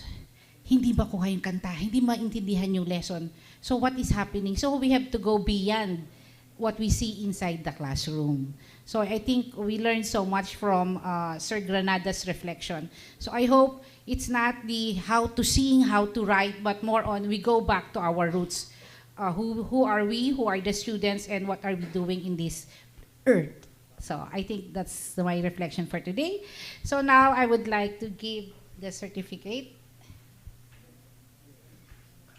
Certificate of Appreciation to Sir Gary Granada for his expertise, time, and effort during this seminar workshop entitled Education, Songwriting for Education. And signed yours truly by Dolores T. Andres, President, by our Vice President, Sir Joey Ayala, and our Dean, Antonio Africa. Thank you so much, sir.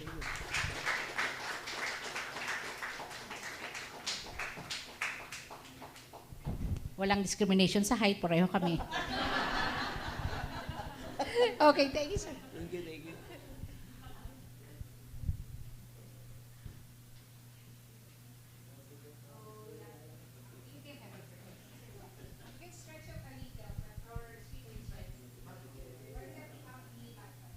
All right. We can resume again at 10:30, right? While they set up, you may use the washroom or take a snack break while waiting. And have coffee, yes.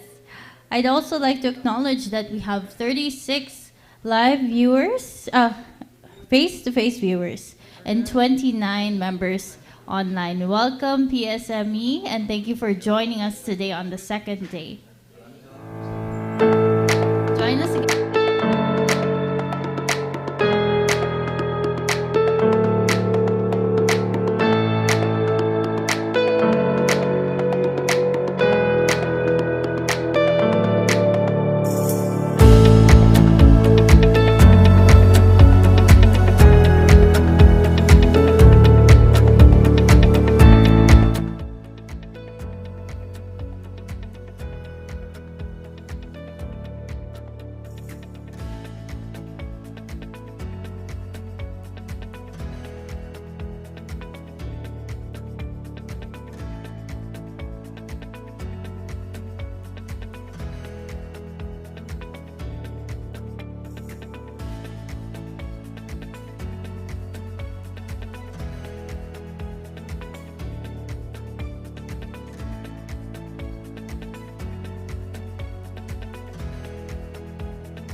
Thyro is a two-time laureate of the esteemed Philpop Songwriting Competition, securing victory with his compositions Dati in 2013 and Triangulo in 2015.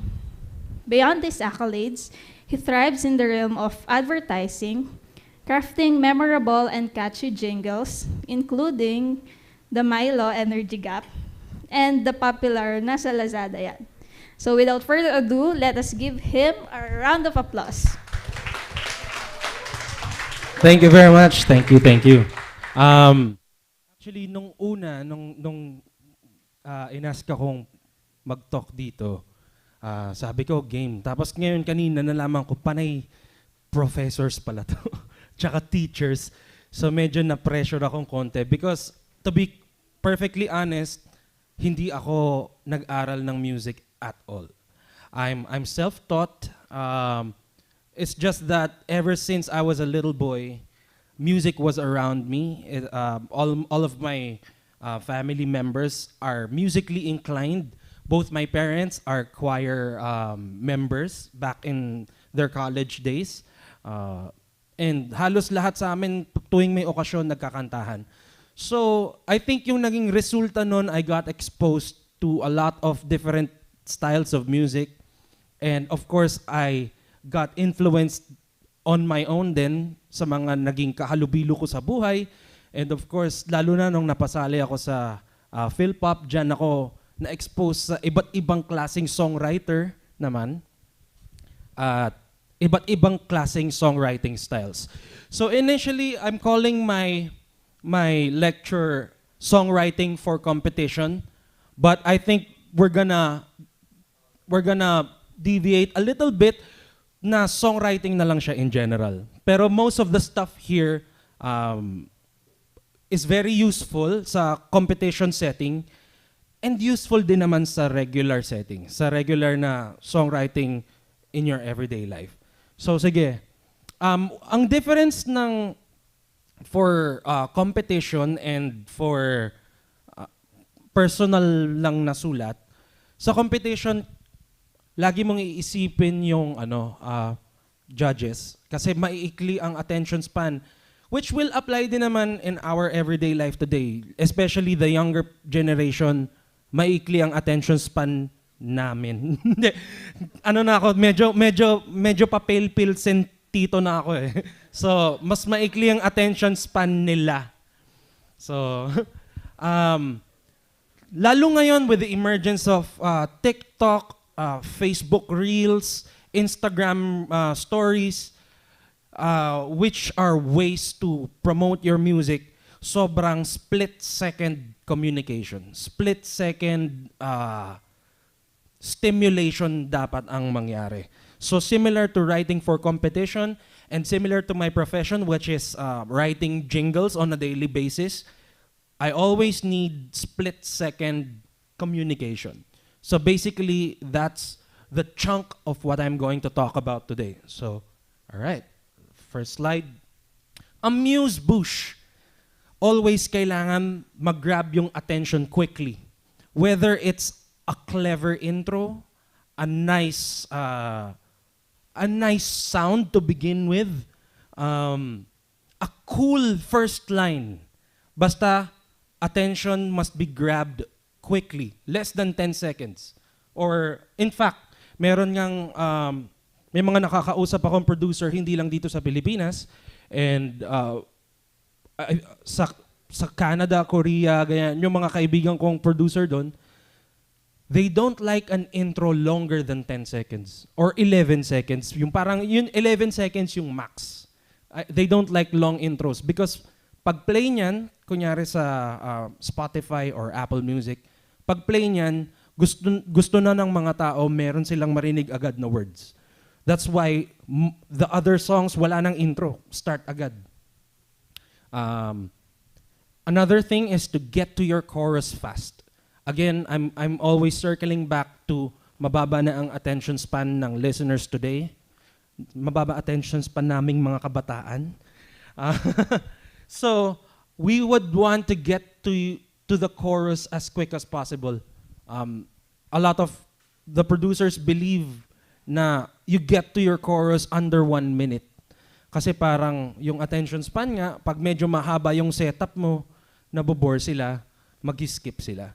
So ganun din minsan sa competition because I have been a competitor, I have been a judge, I have been an adjudicator, and I have also been a workshopper in competitions. Sobrang crucial nung first minute eh. Pag there's nothing interesting happening in the first minute, most of the time the adjudication skips the song already. So, minsan pag medyo interesting pero hindi pa masyadong pinagbibigyan, umaabot ng chorus. Pero if there's nothing interesting happening within a minute, it's gonna get skipped. Similar with real life actually. When you upload songs on Spotify and Apple Music, meron yung mga parang tester 1-minute track. If there's nothing interesting there, no one's gonna stream or no one's gonna buy the song. And well, to add to that, syempre yung lyrics mo dapat cohesive. Kahit 4 lines lang, magigets na yung parang buod nung song. Next slide, please. Okay, so once you've caught their attention, how do you keep them eating? How do you sorry, hindi ko pala na preamble. Nirelate ko sa pagkain yung lecture ko kasi matakaw ako na tao. Tsaka mahilig ako sa food. So, and I've always compared music to food. Para sa akin, yung melody yung lasa, lyrics yung sustansya. So, kaya nakalimutan ko i-preamble. So, baka nagtataka kayo, bakit pagkain yung nasa slides ni Tyro? So, how do you keep them eating? How do you keep them listening to your song? Diyan na papasok yung layers and dimensions. What do I mean by layers and dimensions? Of course, syempre, ang ganda ng melody mo, ang catchy nung first part ng kanta mo, ngayon ka magi-introduce ng layers. Parang there's something more pa pala dun sa kanta. Dito na pumapasok yung lalim ng konsepto, dito na pumapasok. Or kahit mababaw yung konsepto, pero interesting yung pagkakalatag, dyan na pumapasok yun. For me, personally, I like that, I like it when every part of the song is good by themselves. Ibig sabihin, kung verse lang siya, it will make sense. Pre-chorus lang siya, it will make sense. Chorus lang siya, it will make sense. The reason I do that personally is para nga, again, I'm circling back to the para nga if mapakinggan lang, kunyari, nag-skim lang siya sa YouTube or nadaanan lang or narinig lang sa radyo, 4 na linya lang yung narinig niya, it will make sense to the listener. That's what I always aim for when I'm making a song. But of course, they could stand alone by themselves, pero dapat they still complement each other. Next slide, please. Last but not the least, I would want them to come back for seconds. So, when I write a song, I keep it under 4 minutes. Actually ngayon, tina-target ko to be under 3 minutes. Bakit? Gusto kong mag-repeat sila. Gusto kong pag natapos yung song, ay, isa pa. Sa ngayon, sobrang konti pa lang nung nagagawa ko under 3 minutes kasi ang hirap niya. As musicians, as storytellers, you always want na mailagay mo lahat ng ideya mo dun sa kanta. So, mahirap gawin yung under 3 minutes. Siguro 3:30, under 3:30, pero under 4 minutes, madali lang yung under 4 minutes. Actually, mahirap gawa ng sobrang haba. Alright, so, my special sauces. Ito yung mga personal sauces, paano ba tawag dito? Mga small tips and tricks na ginagamit ko when I approach making a song. Okay, ito, number 1, before I start anything else, I start with the concept muna. Tungkol saan ba to? And then I create the emotional space. What do I mean by emotional space? Think of songs as mini worlds. In this mini world, anong klaseng melody ang nag-i-exist? Anong lengguwahe ang nag-i-exist? Anong mga tunog ang nag-i-exist? I try to create a world in a song. Like for example, if this song is 1960s inspired, yun yung feel kong gawin. So ang lengguwahe ko medyo medyo purong Tagalog kung Tagalog song, medyo classic English kung English. Even the instrumentation, gagamit ako ng instruments na nagko-complement doon. Ito isang sound example. This is by Sarah Geronimo. The song is called Duyan. So, the inspiration behind this is parang sabi niya, when Sarah asked us to write this song, sabi niya, gusto ko ng song na tungkol sa pagiging sobrang in love. Tungkol sa pagiging, wala lang, masaya ka lang, nandyan yung partner mo. So, nung inisip namin kung ano yung world na, kung saan nag-exist yun, ako naisip ko, sobrang classic nung definition na yun ng ano. Sobrang classic nung gusto niyang iparating na parang masayang-masaya ka lang. Nowadays, hindi na stressful na ngayon magkaroon ng ano, 'di ba, ng partners. So naisip ko, gagawa ako ng old school track. Tapos naisip namin yung title na Duyan. And then from there, from the concept na old school tapos Duyan, naisip na namin, gawin nating sway yung mapapasway ka, ganyan. So basically, it sounds like this. This is the world, mini world that we created.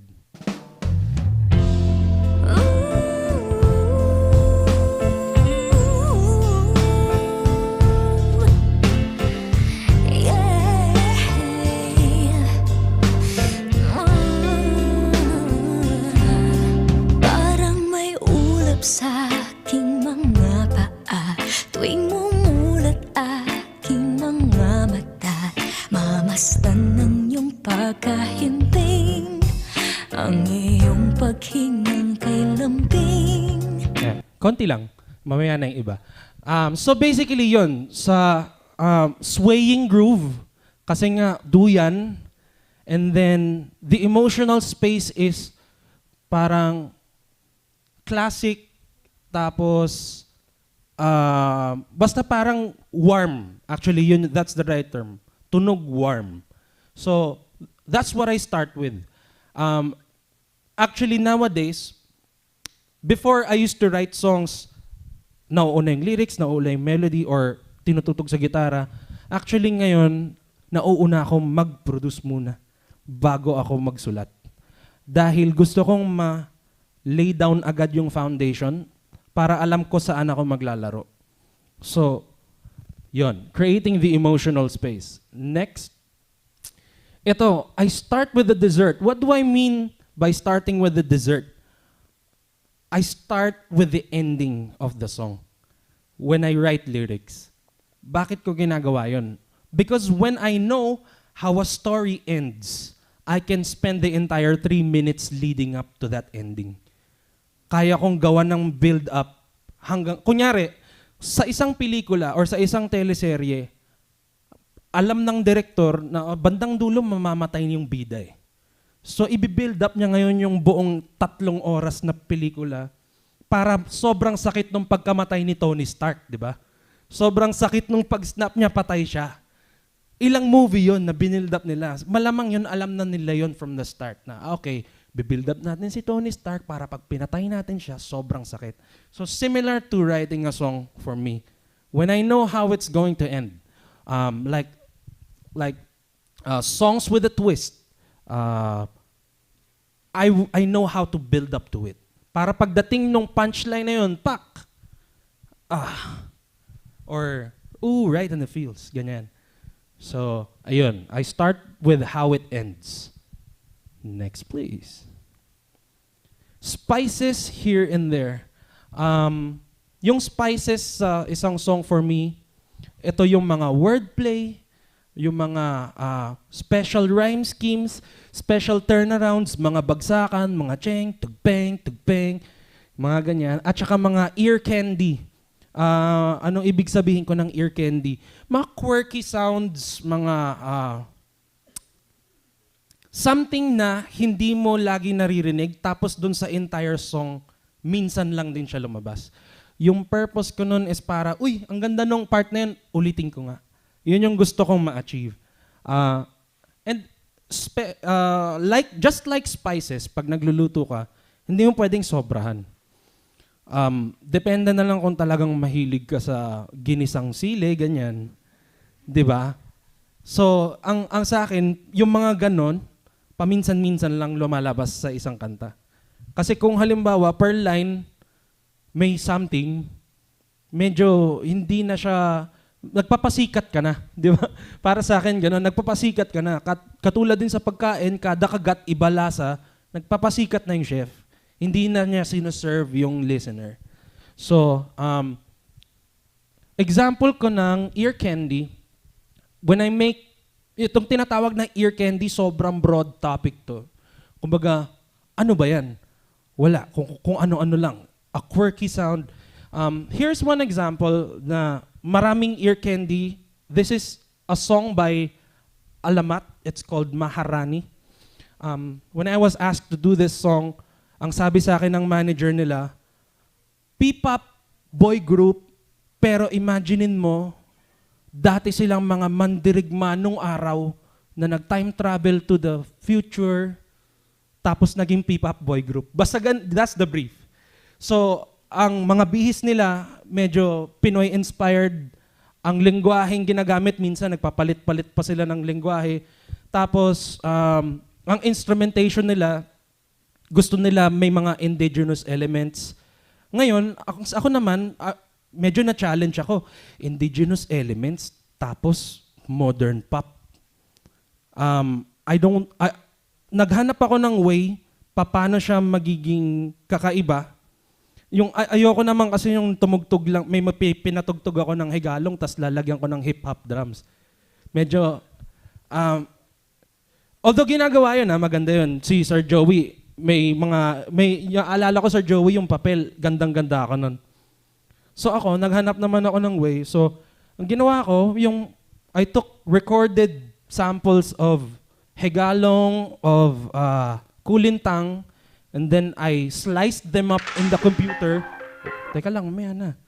I sliced them up in the computer, and then I added effects. Reversed them, mangled them, so it sounded like this.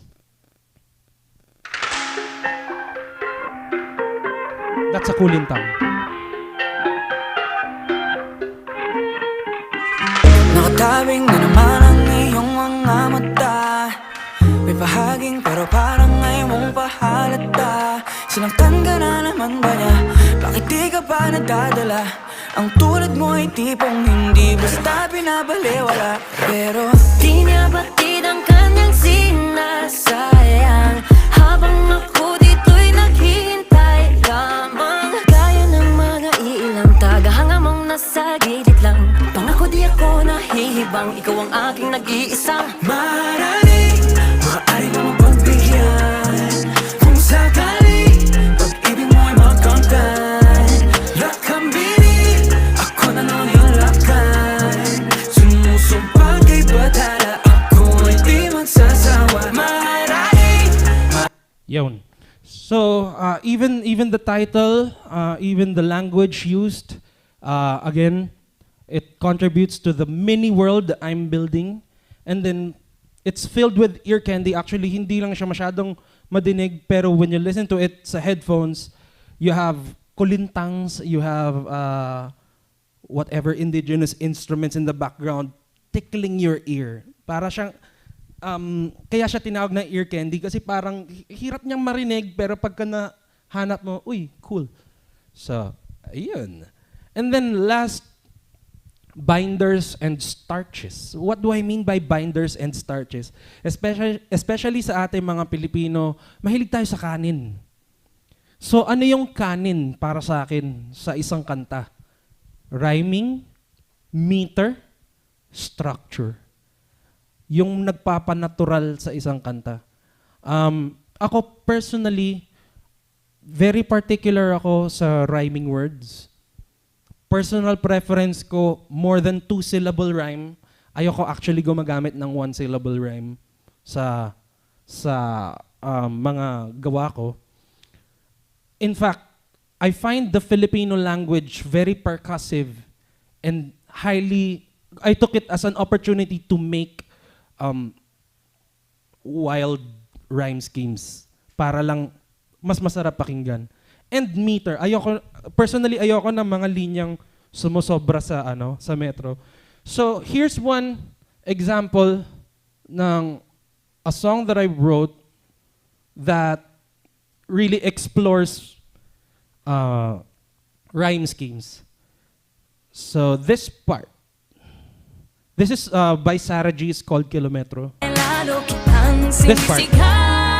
Mangking ang laot, walang takot, nagtatawirin. Kahit alon ay umabot sa papawirin. Sa nangdako'y pinangakong makakarating. Ikaw lang ay makapiling. Okay, so that specific part, talagang inupuan at sineryoso yung pagkaka-rhyme. That's called a vowel rhyme. Lahat ao, i. So, maging ang laot, nakalimutan ko yung lyrics kong sarili. Maging ang laot, walang takot na tatawirin kahit alon ay umabot sa papawirin. Here's another one. This one is called internal rhyming. Ito naman is also in duyan, yung pinarinig ko kanina. It's in the second verse. So here. Naririnig tuwing mahal kita'y mamumutawi sa iyong bibig. Pabulong mo pang sinasambit. Tila bumabagal ang bawat saglit. Nakailang-iling na rin sa tuwing darating ang dumadalaw na bulan. Ikaw kung maaari bang dumating ang tulad mo bang misulang araw at magbigay. So, internal rhyming, yung part na nakailang hiling na rin sa tuwing darating. Lahat sila in. Yes. So, yun, I like those stuff. I think that really binds the lyrics together. Kumbaga, even if sobrang simple nung sinasabi ko, it sounds complicated or it sounds very interesting because I play with those stuff. Pero yung requirement ko when I make that is I make sure that it sounds natural. It sounds like it wrote itself. It sounds like it's something the singer would say. Ayoko nang masyadong siyang pinipilit. Kasi kung masyado siyang pinipilit, halata eh. Parang you hear na, sinulat to ng ganito, nagpapabida lang to. Again, bumabalik ako doon. When you're writing a song, hindi ka nagpapabida. You're serving a purpose. May purpose yan. Next. Ay, wala na akong slide. Thank you! Actually, yun lang. Hanggang dun lang po. Yun lang naman ang mga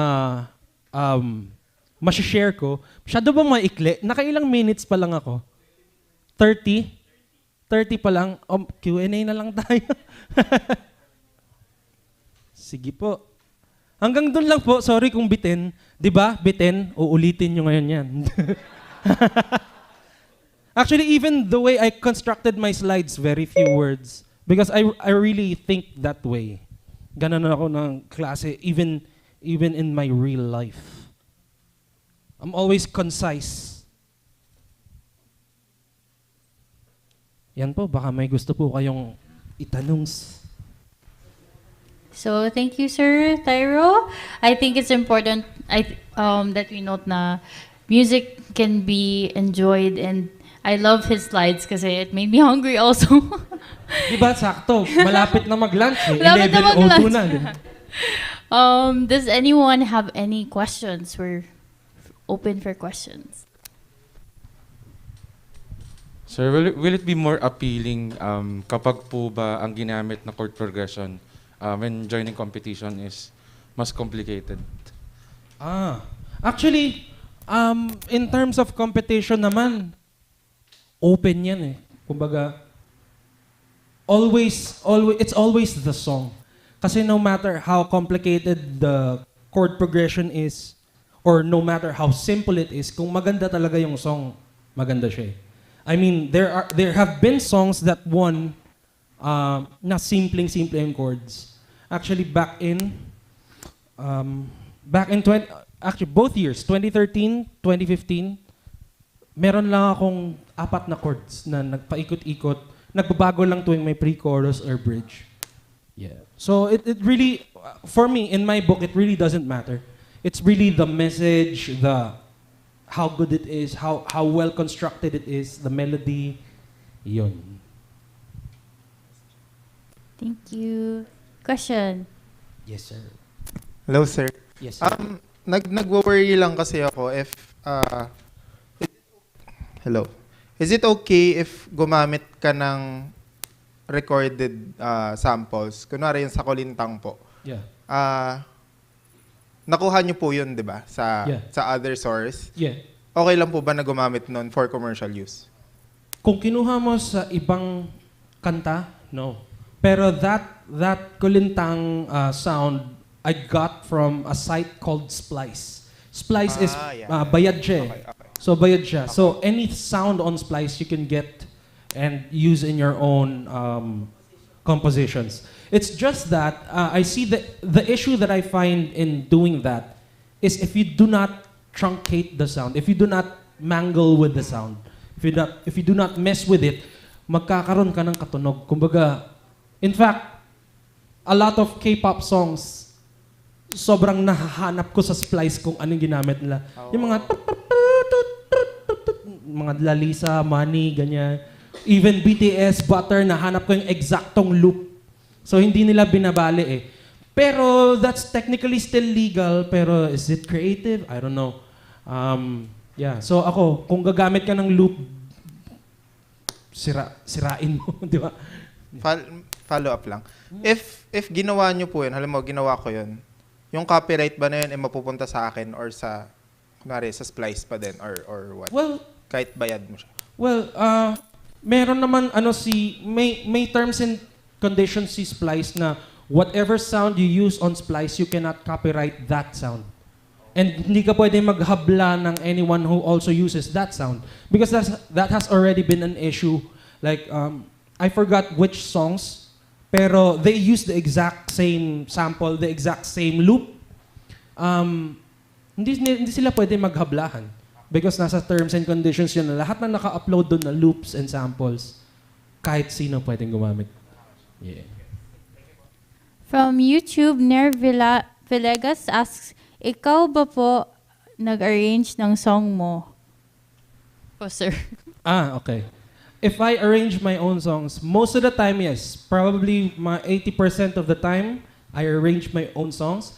If it's an arrangement that I'm not really confident in, I ask somebody else to do it. Like, what are those genres? Jazz. Hindi mo akong papa-areglo ng jazz. Ang lalabas pag ako nag-areglo ng jazz, jazzan. Classical orchestral, hindi rin.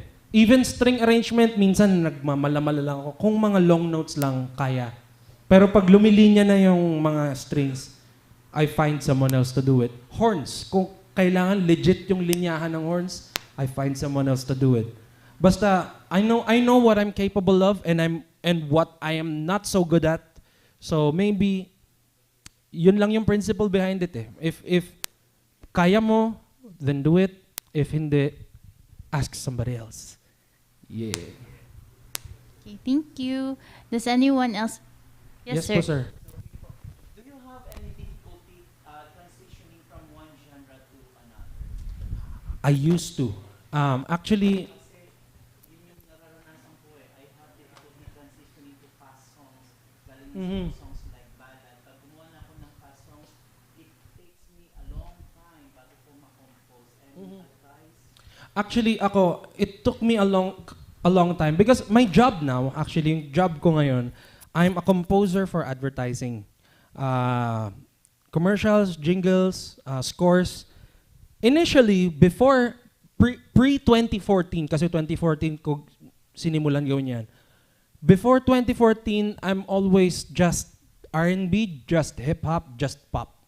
Doon lang umiikot sa tatlong genre yung ginagawa ko. Sali mo na yung electronic dance music. 4 lang iniikutan ko. when I got into my job now, nagugulat ako, may requirement ako na rock. May requirement ako na minsan may jazz. So, minsan pinapagawa ko sa iba pero pangalan ko nakalagay. Hindi, joke lang. Hindi, pwede naman yun. Kumbaga, pa-areglo mo, pero produced by, ikaw pa din. So, anyway, I think the key to being mas maka-transition sa ibang genre is really listening and then just trying it out. I think it's also important when you have other people around na you trust that can tell you ano yung pangit, ano yung ano, without, hindi sila nahihiya. And sana may alam din sila dun sa genre. Like for example, hindi ako magaling mag-rock. Meron akong friend na magaling siya mag-rock. Pre, anong mali dito? Pero syempre, susubukan ko muna to approximate what I can. And then paparinig ko, and then, pare, ano mali dito? Alam mo, may mali dyan, masyadong malinis ang toms. Minsan ganun lang kahina eh. Ay, ganun lang kaliit na bagay eh. Okay, so dapat pala pag rock yung toms ko, ano yun, medyo fuzzy or ano? Hindi, dapat tunog niluwagan yung ano, yung heads. Okay, dun ka na magsa-start mag-research paano gawin yung sound na yun. And eventually, after a while, makukuha mo na din siya. Same manner, actually, within the hip-hop and dance genre, ang daming sub-genre. So minsan, alam ko naman na marunong ako gumawa ng hip-hop. Pero one time, pinagawa ako nung tinatawag nila na trap. Trap yung style. Sabi sa akin, uy, parang hindi tunog trap. Anong hindi tunog trap? Sa tenga ko, tunog trap. Hindi. And then, after a while, okay, I get it now. Kasi there are nuances and subtleties in a specific genre or in specific genres na you only will learn after you've tried it and after people have mentioned it to you.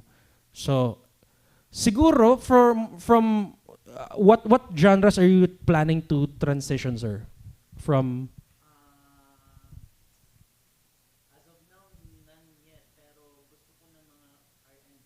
okay. So for example, pero saan kang galing genre, sir? From ballads. Okay, actually ballads to R&B and hip hop, it's an easy, at least for me, it's an easy transition because you're using the same premise because ballads, diba, it's love songs. R&B is love songs. You're basically in the same premise, it's just a difference in sound selection. R&B just uses different drums, different set of chords. Ballads kasi, di ba, mahilig, especially mga OPM ballads, mahilig tayo yung melody na umaalon. Umaakyat, bumabagsak, hanggang ngayon, magwawakas. Yun. R&B is more of linear. So, pero it's still an easy transition because it's the same premise. It's love songs. So, I think, sir, what you should do is try muna to make and then have people listen to it, point out what's wrong with it or what's not working on it. I have a lot of friends who transitioned from ballads to R&B, and most of the time, yung nako-comment ko sa gawa nila, melody mo masyadong matamis. Parang gano'n, masyadong matamis for R&B. Parang masyado siyang theatrical. Parang yun yung usual na nagiging comments. Pero I think it's an easy transition. Yun lang po. From YouTube, we have another question from Janice Arthur Acebes. What are the possible budget-friendly VST and virtual instruments that you think are essential in the pop writing production? Actually, there are a lot of freeware. Gone are the days na kailangan mo mag-crack. Kailangan mong mag-illegal. Kasi marami ng free. Wala ka ng excuse. Even software, like Reaper, yung DAW na Reaper, that's technically free. May student price pa, merong professional price, pero technically free. So wala ka ng excuse. R-E-A-P-E-R. Although yung Reaper walang laman.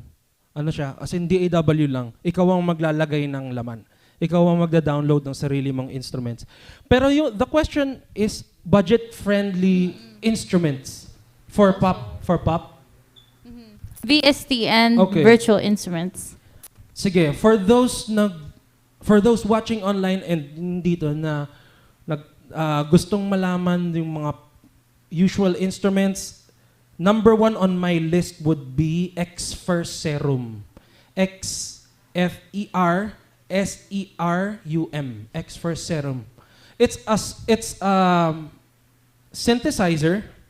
I don't know if it's budget friendly kasi lahat ng VST ko bulag kong binibili yan eh.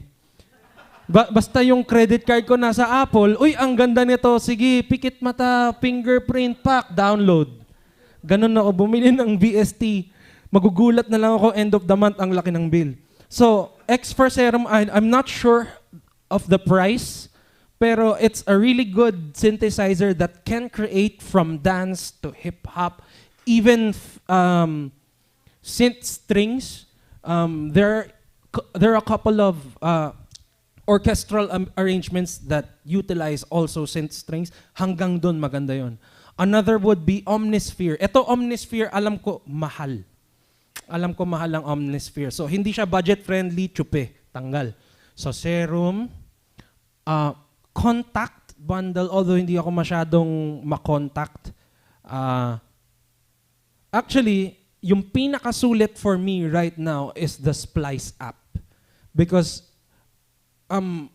just your drums, if you choose the right drums for the song, sobrang big difference kahit you use the traditional piano, the traditional bass, traditional guitar, but your drums are modern, it will sound modern. So ayun, the Splice app.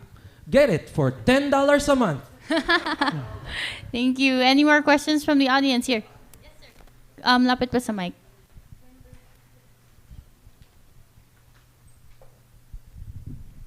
How do you expand your vocabulary when it comes to lyrics? And how do you avoid your songs from being too cliche?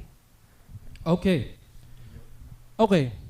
So I'm glad you asked that because I haven't really thought about that in a while. Before, what I used to do is I plot out the song in chapters. Parang, okay, suppose we're writing a song right now.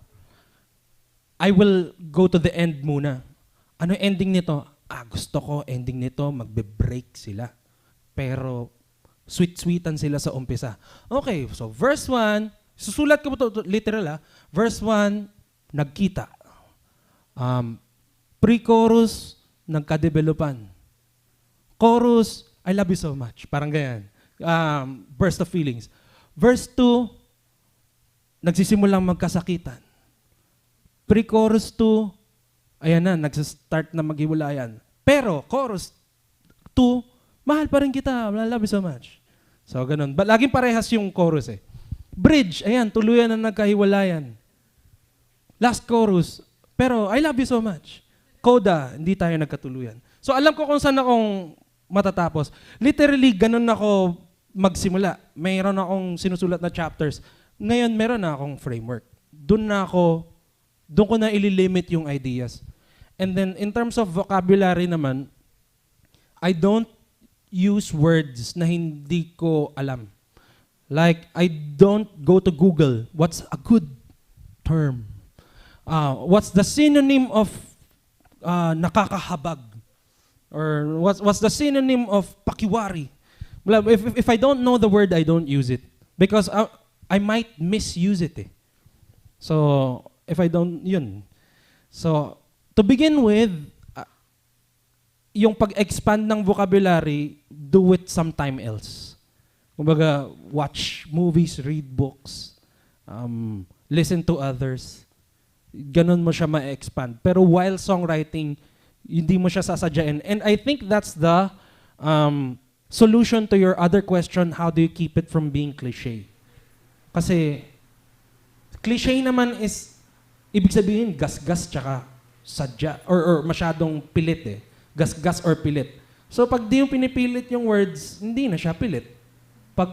And same time, hindi mo siya sinadya. And pwedeng gas-gas, pero natural siya. Di ba? So, ayun lang. Sir? Yes, sir. Hello po. Yes, I sir. have 2 questions po. Sure. Isang question po, Mhm. off topic. Okay. First question ko po, what was Love life? your... No, wag ba? Ay, hindi. First question, how did you produce, what was your process and yung songwriting nung Bagong Buhay Volume 1? Oh, okay. Okay, yung album ko na Bagong Buhay Volume 1, it's a producer's album. Actually, for that specific album, lahat ng sinabi ko went out the window. Yeah, it's that album is for me. I made that album, I just want to make this song. I just wanted to make this set of songs. Wala akong inisip na total runtime, under 3 minutes. However long I want it. Gaano ka komplikado? I have a song called Ginto. I hired Bobby Velasco to arrange because sabi ko, gusto ko yung parang black ang nag-areglo. Black na banda. So yun, he was able to deliver that to me. Another song called Wag Kang Ganyan. I asked Marvin Querido to arrange it because mas thing niya yung medyo jazzy kasi. Ikaw na yan, sir. It's a producer's album. Kumbaga, lahat ng maisip naming nilagay namin. I even have a song at the very end na yung title exclamation point lang. Sabi sa akin, bakit yan yung title? Baka mahirap i-google. Wala akong paki. Itong album na to para sa akin to. Title ko, exclamation point lang. So, ang hirap talaga niyang i-google kahit ano yung lyrics of exclamation point. Hindi naiintindihan ni Google yung ano eh. So, ang daming lumalabas. So, ayun. That album is wala akong pakialam. Okay po. Yung off topic po na question. Mhm. Will there be a volume 2? Depende sa budget. Okay Kasi po. volume 1 ang mahal ng nagastos ko dun. Nag-iipon po ulit kayo.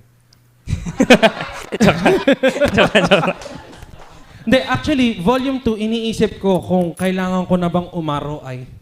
Kasi yung volume 1, wala akong ine-expect na ROI. Kasi gusto ko lang talagang maglabas, gusto ko lang gumawa. Kumbaga, wala akong pakialam talaga kung sumikat yung mga kanta o hindi.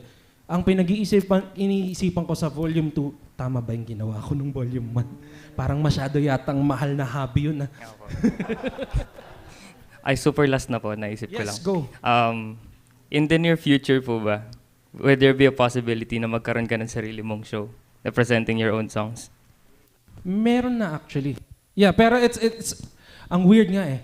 It's on Viva Max. Yes. Kasi initially, Viva Max hindi naman ganyan.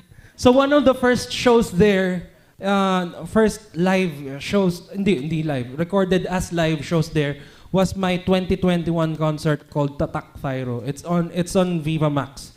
Weird, di ba? Magpa-plug ka. Saan pwede panoorin yan? Sa Viva Max. Ano yung Viva Max? Tanong mo papa mo. Yun lang. Thank you po, sir. Another question from YouTube po. By Ner Villegas. Yes. Saan ka, sir, natuto ng arranging? Sa necessity. Actually kasi ganito yan. When I started out in 2011, I didn't know how to arrange at all. What I do is, back then, I just try to emulate what I hear sa garage band. And then, I met a producer, I met a couple of arrangers, then, uy, ganda. Yan. And then eventually parang, naku, I have ideas na hindi ko ma-express or hindi kami magkaintindihan ng mga arrangers, ganyan. So, doon ako napilitan akong, sige nga, aaralin ko to. Titignan ko kung kaya kong palabasin yung nasa isip ko. So actually, all of that is based on necessity lang. Pero good thing, may konti naman akong alam na theory nung nag-start. Hanggang major 7, alam ko nun. Major, minor, minor 7, major 7. Period. Yung 4 lang na yun ang alam ko. Tapos eventually na lang kakakulit-kulit with other people, other musicians. Ngayon, alam ko na yung minor 6. Minor 6. Hanggang dun lang, joke lang. Medyo mas may alam na compared to before. Pero I'm sure sobrang dami pang mas madaming alam. Yun lang. Yun lang ako nag-start. Thank you po. From our participants, they have more questions. Ayun.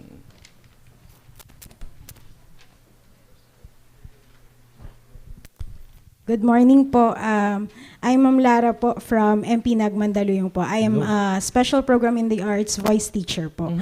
Out of curiosity lang po, kasi kanina narinig ko po yung song, actually isa doon yung favorite ko, yung Kilometro kay Sarah Geronimo. Favorite ko po kasi si Sarah Geronimo. Pero ang question ko po is, gaano po kayo katagal sumusulat ng isang song? Kasi po sa amin, may competition po kaming sinasalihan, yung mga students po namin, which is Likhawitan, yung Regional Festival of Talents po, which is binibigyan lang po sila ng theme, and then may oras lang po yung binibigay sa kanila para makabuo ng isang song.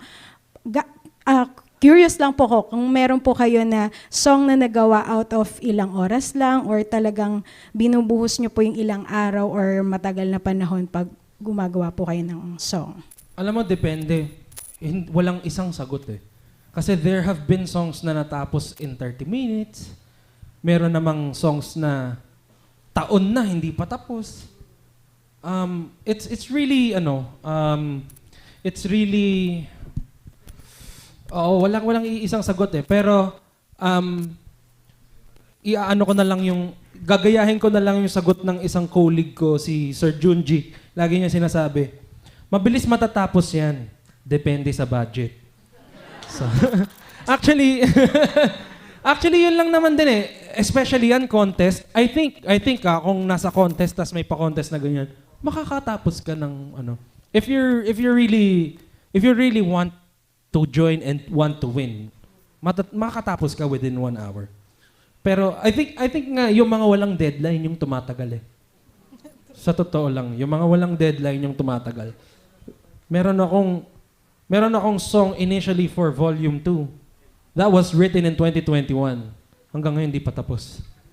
I keep changing everything. Pag walang deadline, you hear it again, that's whack. Palitan natin to.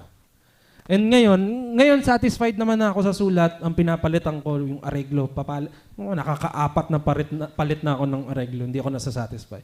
So I think yun. Pag may deadline, mas mabilis. Pag walang deadline, wala. Wala din deadline. Wala ding tigil yung ideas. Sure, go. Hi sir, Hello.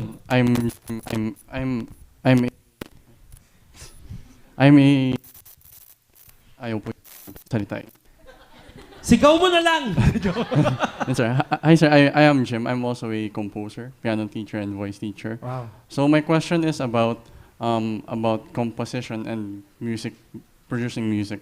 Back then, if you are going to look at the compositions of Taylor Swift, Bruno Mars, Ed Sheeran in the year somewhere around 2010, those are just purely basic chords. And they just repeat, they just change in the bridge, they change in the chorus.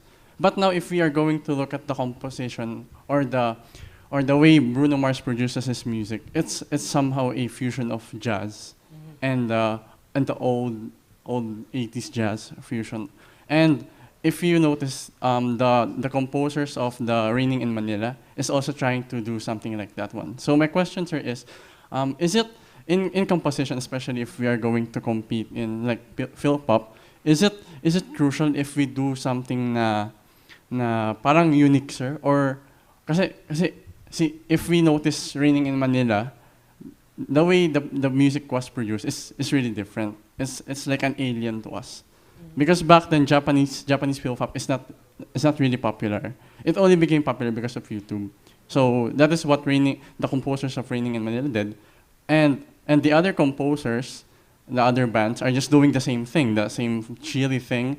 So is it really crucial to do something experimental na yun nga, parang we can do something like jazz fusion? Is it really crucial for the listeners that when they hear something new, they embrace it, just like what Bruno Mars did? You're talking in terms of competition, no? Yes, a competition and music production din po. Well, in terms of competition muna, Uh, in to a certain degree it matters pagkakaiba, pero based on experience, hindi naman din eh. A good song is a good song, period eh. Kasi before I don't know how the judging system now is. Before, the way we adjudicate is rate this song 1 to 5. No criterion. Ganun lang. And then there's hundreds of us. So eventually, yung mga maraming 5 yung aakyat. Yung magsisettle sa top. So, ganun lang. Kasi sa totoong buhay, ganun lang naman din, di ba? Like this or not? Okay, next. You like this? Yeah, okay, repeat. So, I think being kakaiba will have its own benefits. Pero ako, ito lagi ko din sinasabi sa mga nagtatanong and sa mga kaibigan ko, just focus on making it sound good. Just focus on expression, or it's either naman expression or impression. Gusto mo mag-leave ng impression or gusto mo mag-express ng feeling. So, just focus on that. Focus on making it sound good, and then if there's traction, it will follow. If nagustuhan ng marami, magugustuhan nila. So, ayun lang siguro yung ano ko doon. Thank you po. So, are there more questions? Si Sir muna. And then, next po kayo.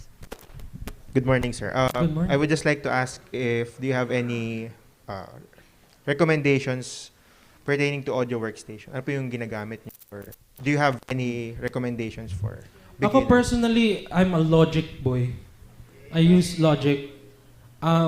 Pero there are a lot of features sa other DAWs na sana meron si Logic. And actually, ano yan eh, each DAW has its own set of advantages. End of the day, ang tingin ko, it's workflow. It's just workflow. Eto, nakakatawa the other day, pinag-uusapan namin ng isang producer friend din, yung stereotypes per DAW. Because I think it's accurate eh. I think it's that your DAW says a lot about you. So if you're a Logic person, you're a player. You like to play. Kasi madali mag-record and play sa Logic. If you're using Ableton, ano ka, baliktad ka mag-isip. Hippie ka. Ano ka, hipster ka pala, hindi hippie. Kasi di ba sila, they create loops and then mash them up together. Yan. If you're an FL, malamang yan, ano ka, hip-hop. Malamang hip-hop ka. Why? Bakit paborito ng FL, ng hip-hop guys ang FL Studio? Dahil ang dali gumawa ng beats at meron sila ng pitch bend na dinodrawing lang. So, pwede yung mga bass na... So, yun. Madali yun gawin sa FL. Ano pang DAW? Kung Cubase ka, kung Cubase gamit mo, malamang 3 na yung anak mo, tapos 10 years ka ng kasal. Sorry, yung stereotype kasi ng Cubase, luma siya. Luma.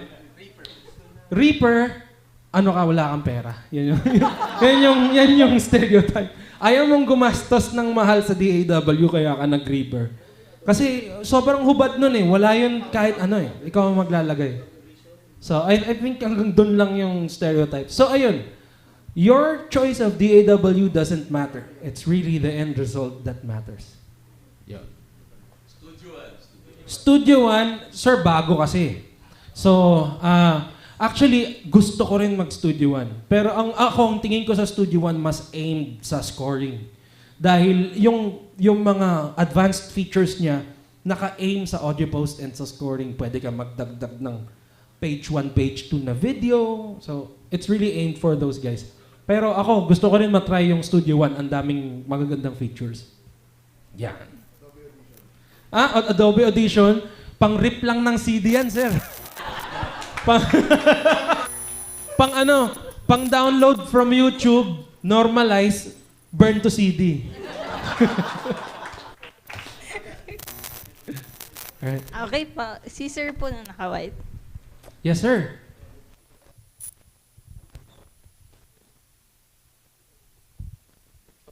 morning po. So, Morning.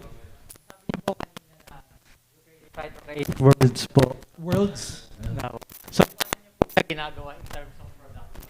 Okay. Ano pong inuuna niyo po ba yung sample beats? Okay. Inside of production lang. Thank you po. Inside of production. Okay, I'm glad you asked that because I always say this, that thing in workshops. Nobody has tried to ask me, how do you create that world? Lagi ko lang sinasabi, oh, create your mini world in your song. Pero nobody has asked me, how do you do that? Okay, so suppose I'm creating this mini world. Kunyari, sige, Tyro, gawa ka ng love song, pero gusto ko, masakit siya. Gusto ko tungkol siya sa breakup, pero happy na kind of breakup. So, I don't know if you can also see it like this. Yung topic na yon, I see it as purple. Para siyang, it's in a purple setting, sunset, kotse, driving, magkatabi sila sa front seat, tapos nag-uusap sila habang nagda-drive sila sa tabing sa kalye sa tabi ng dagat. Yun yung na-visualize ko dun sa topic. Ngayon, I will try to imagine what that specific moment in time sounds like. Ako naisip ko, di yun nga, driving, sunset, purple sky, nasa kotse, they're both sad. Ang naisip ko, lo-fi. Lo-fi. So, I'll probably record the guitar, add tape effects, yung medyo nawawala-wala pa sa tono. The drums, malabo. And then, ano yung choice of words na gagamitin ko? It depends na kung ano yung topic nung pinag-uusapan nila sa kotse na yun. Anong klaseng melodies? Ako kung yan, yun yung topic, I'll keep my melody in the pentatonic scale na may konting sumusulpot na 7. Kasi para sa akin, ang lungkot. 'Di ba? Ang lungkot nung ganong may biglang sumusulpot lang na, may sumusulpot na major 7. Yung flat na yon bago mag-tonic, ang lungkot nun for me.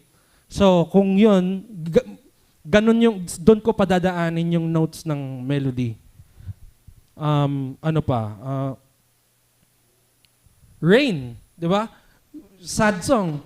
I hear rain. Oh, na-inspire na ako. Maglalagay ako ng rain sound effects. Na water effects. So, yun. That's how I create the world.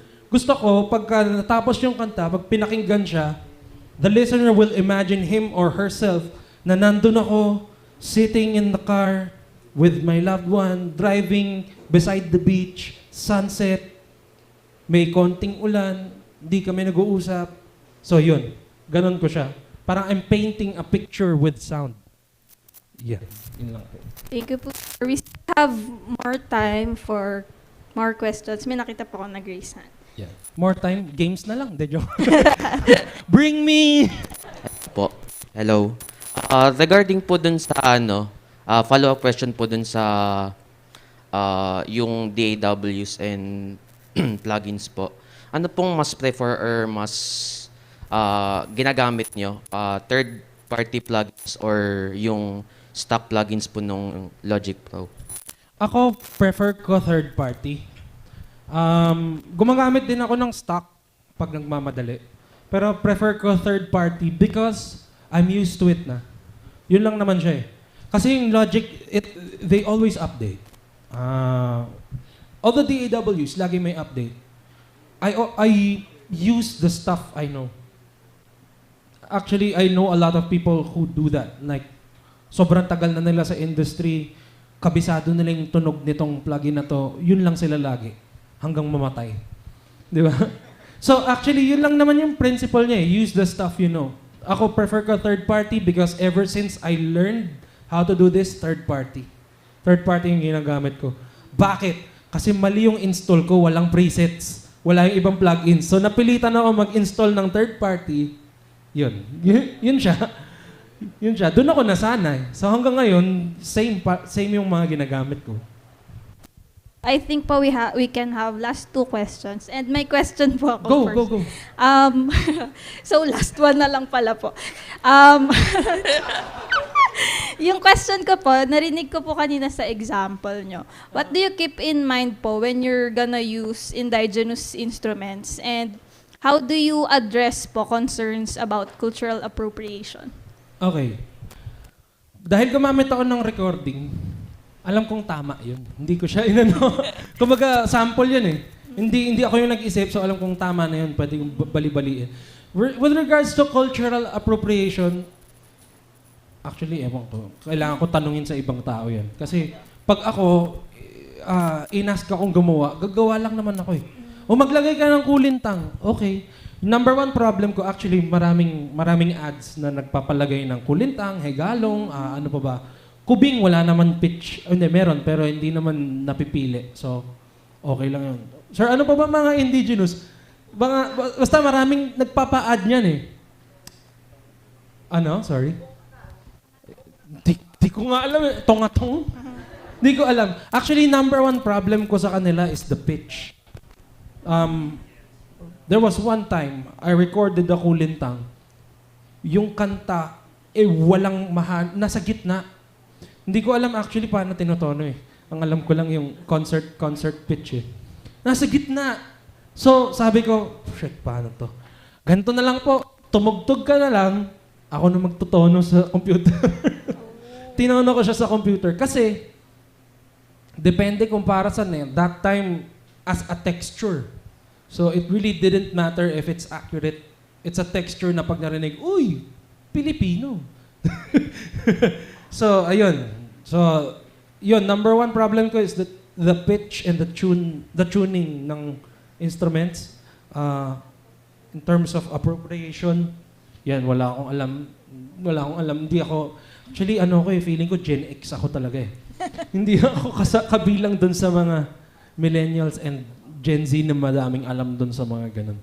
So, I hope that answered your question. Thank you po. So, we have one last question. Yes, sir. Yeah, sure. Naku. Ano mas importante sa akin? Shite. Well, ako lagi ko sinasabi, melody is king. Melody is king, bakit? Because that's the first thing na naririnig. Parang sa tao, pogi, maganda, dumaan, napatingin ka, yun yung melody. Yung lyrics is personality ng tao. Lyrics is what makes you stay. Lyrics is what makes you, lyrics is what makes it your favorite song. Lyrics yung laman. So they're equally both important. Actually, in fact, for me, bias ako, lyrics ako. Mas gusto ko ng mga kantang maganda ang lyrics. Pero since it's my job to make songs, I say melody is king. Yeah. Yun lang. So thank you so much, sir. Again, let us give Sir Tyra a round of applause. And may I call on Ma'am Dali, our president, to present the certificate of appreciation.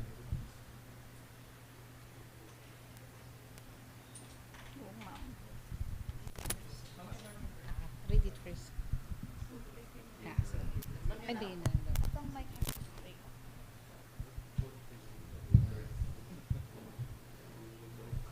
Hello, thank you so much, Tyro. Ano ng mga takeaway? So, as an educator, my first takeaway would be, lesson plan? Anong klaseng lesson plan to? Anong klaseng curriculum? This is the backward design, wherein you think of the ending. So, you think of it's not about objectives, but what are they going to do after the lesson? What they need to know, what they need to play. So that is also the backward design that Sir was telling us all about. And then second one, again, lahat na tayo nagugutom. Thank you, Sir, for the food. Thank you for the dessert. But most importantly, thank you for sharing your experiences, your life. And I'm sure everybody's excited also to, ganun lang pala yun. And I can start now. So, sir, it's not yet less than 10 years ago or more than 10 years lang siya when he started writing. But where he is now. So again, composition, writing is for everybody. So thank you so much.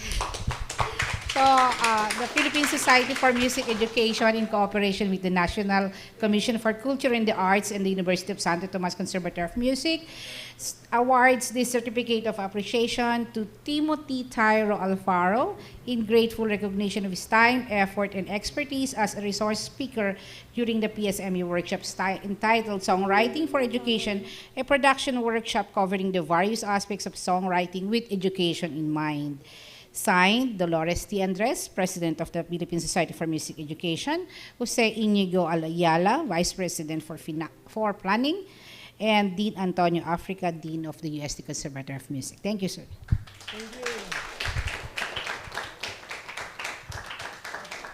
May I also call on the board members first to please go in front for our photo op. And then while we wait po, we can take photos with sir. And we have until 1:30. 1 o'clock po. Yeah. So please be back at before 1 p.m. po. Thank you.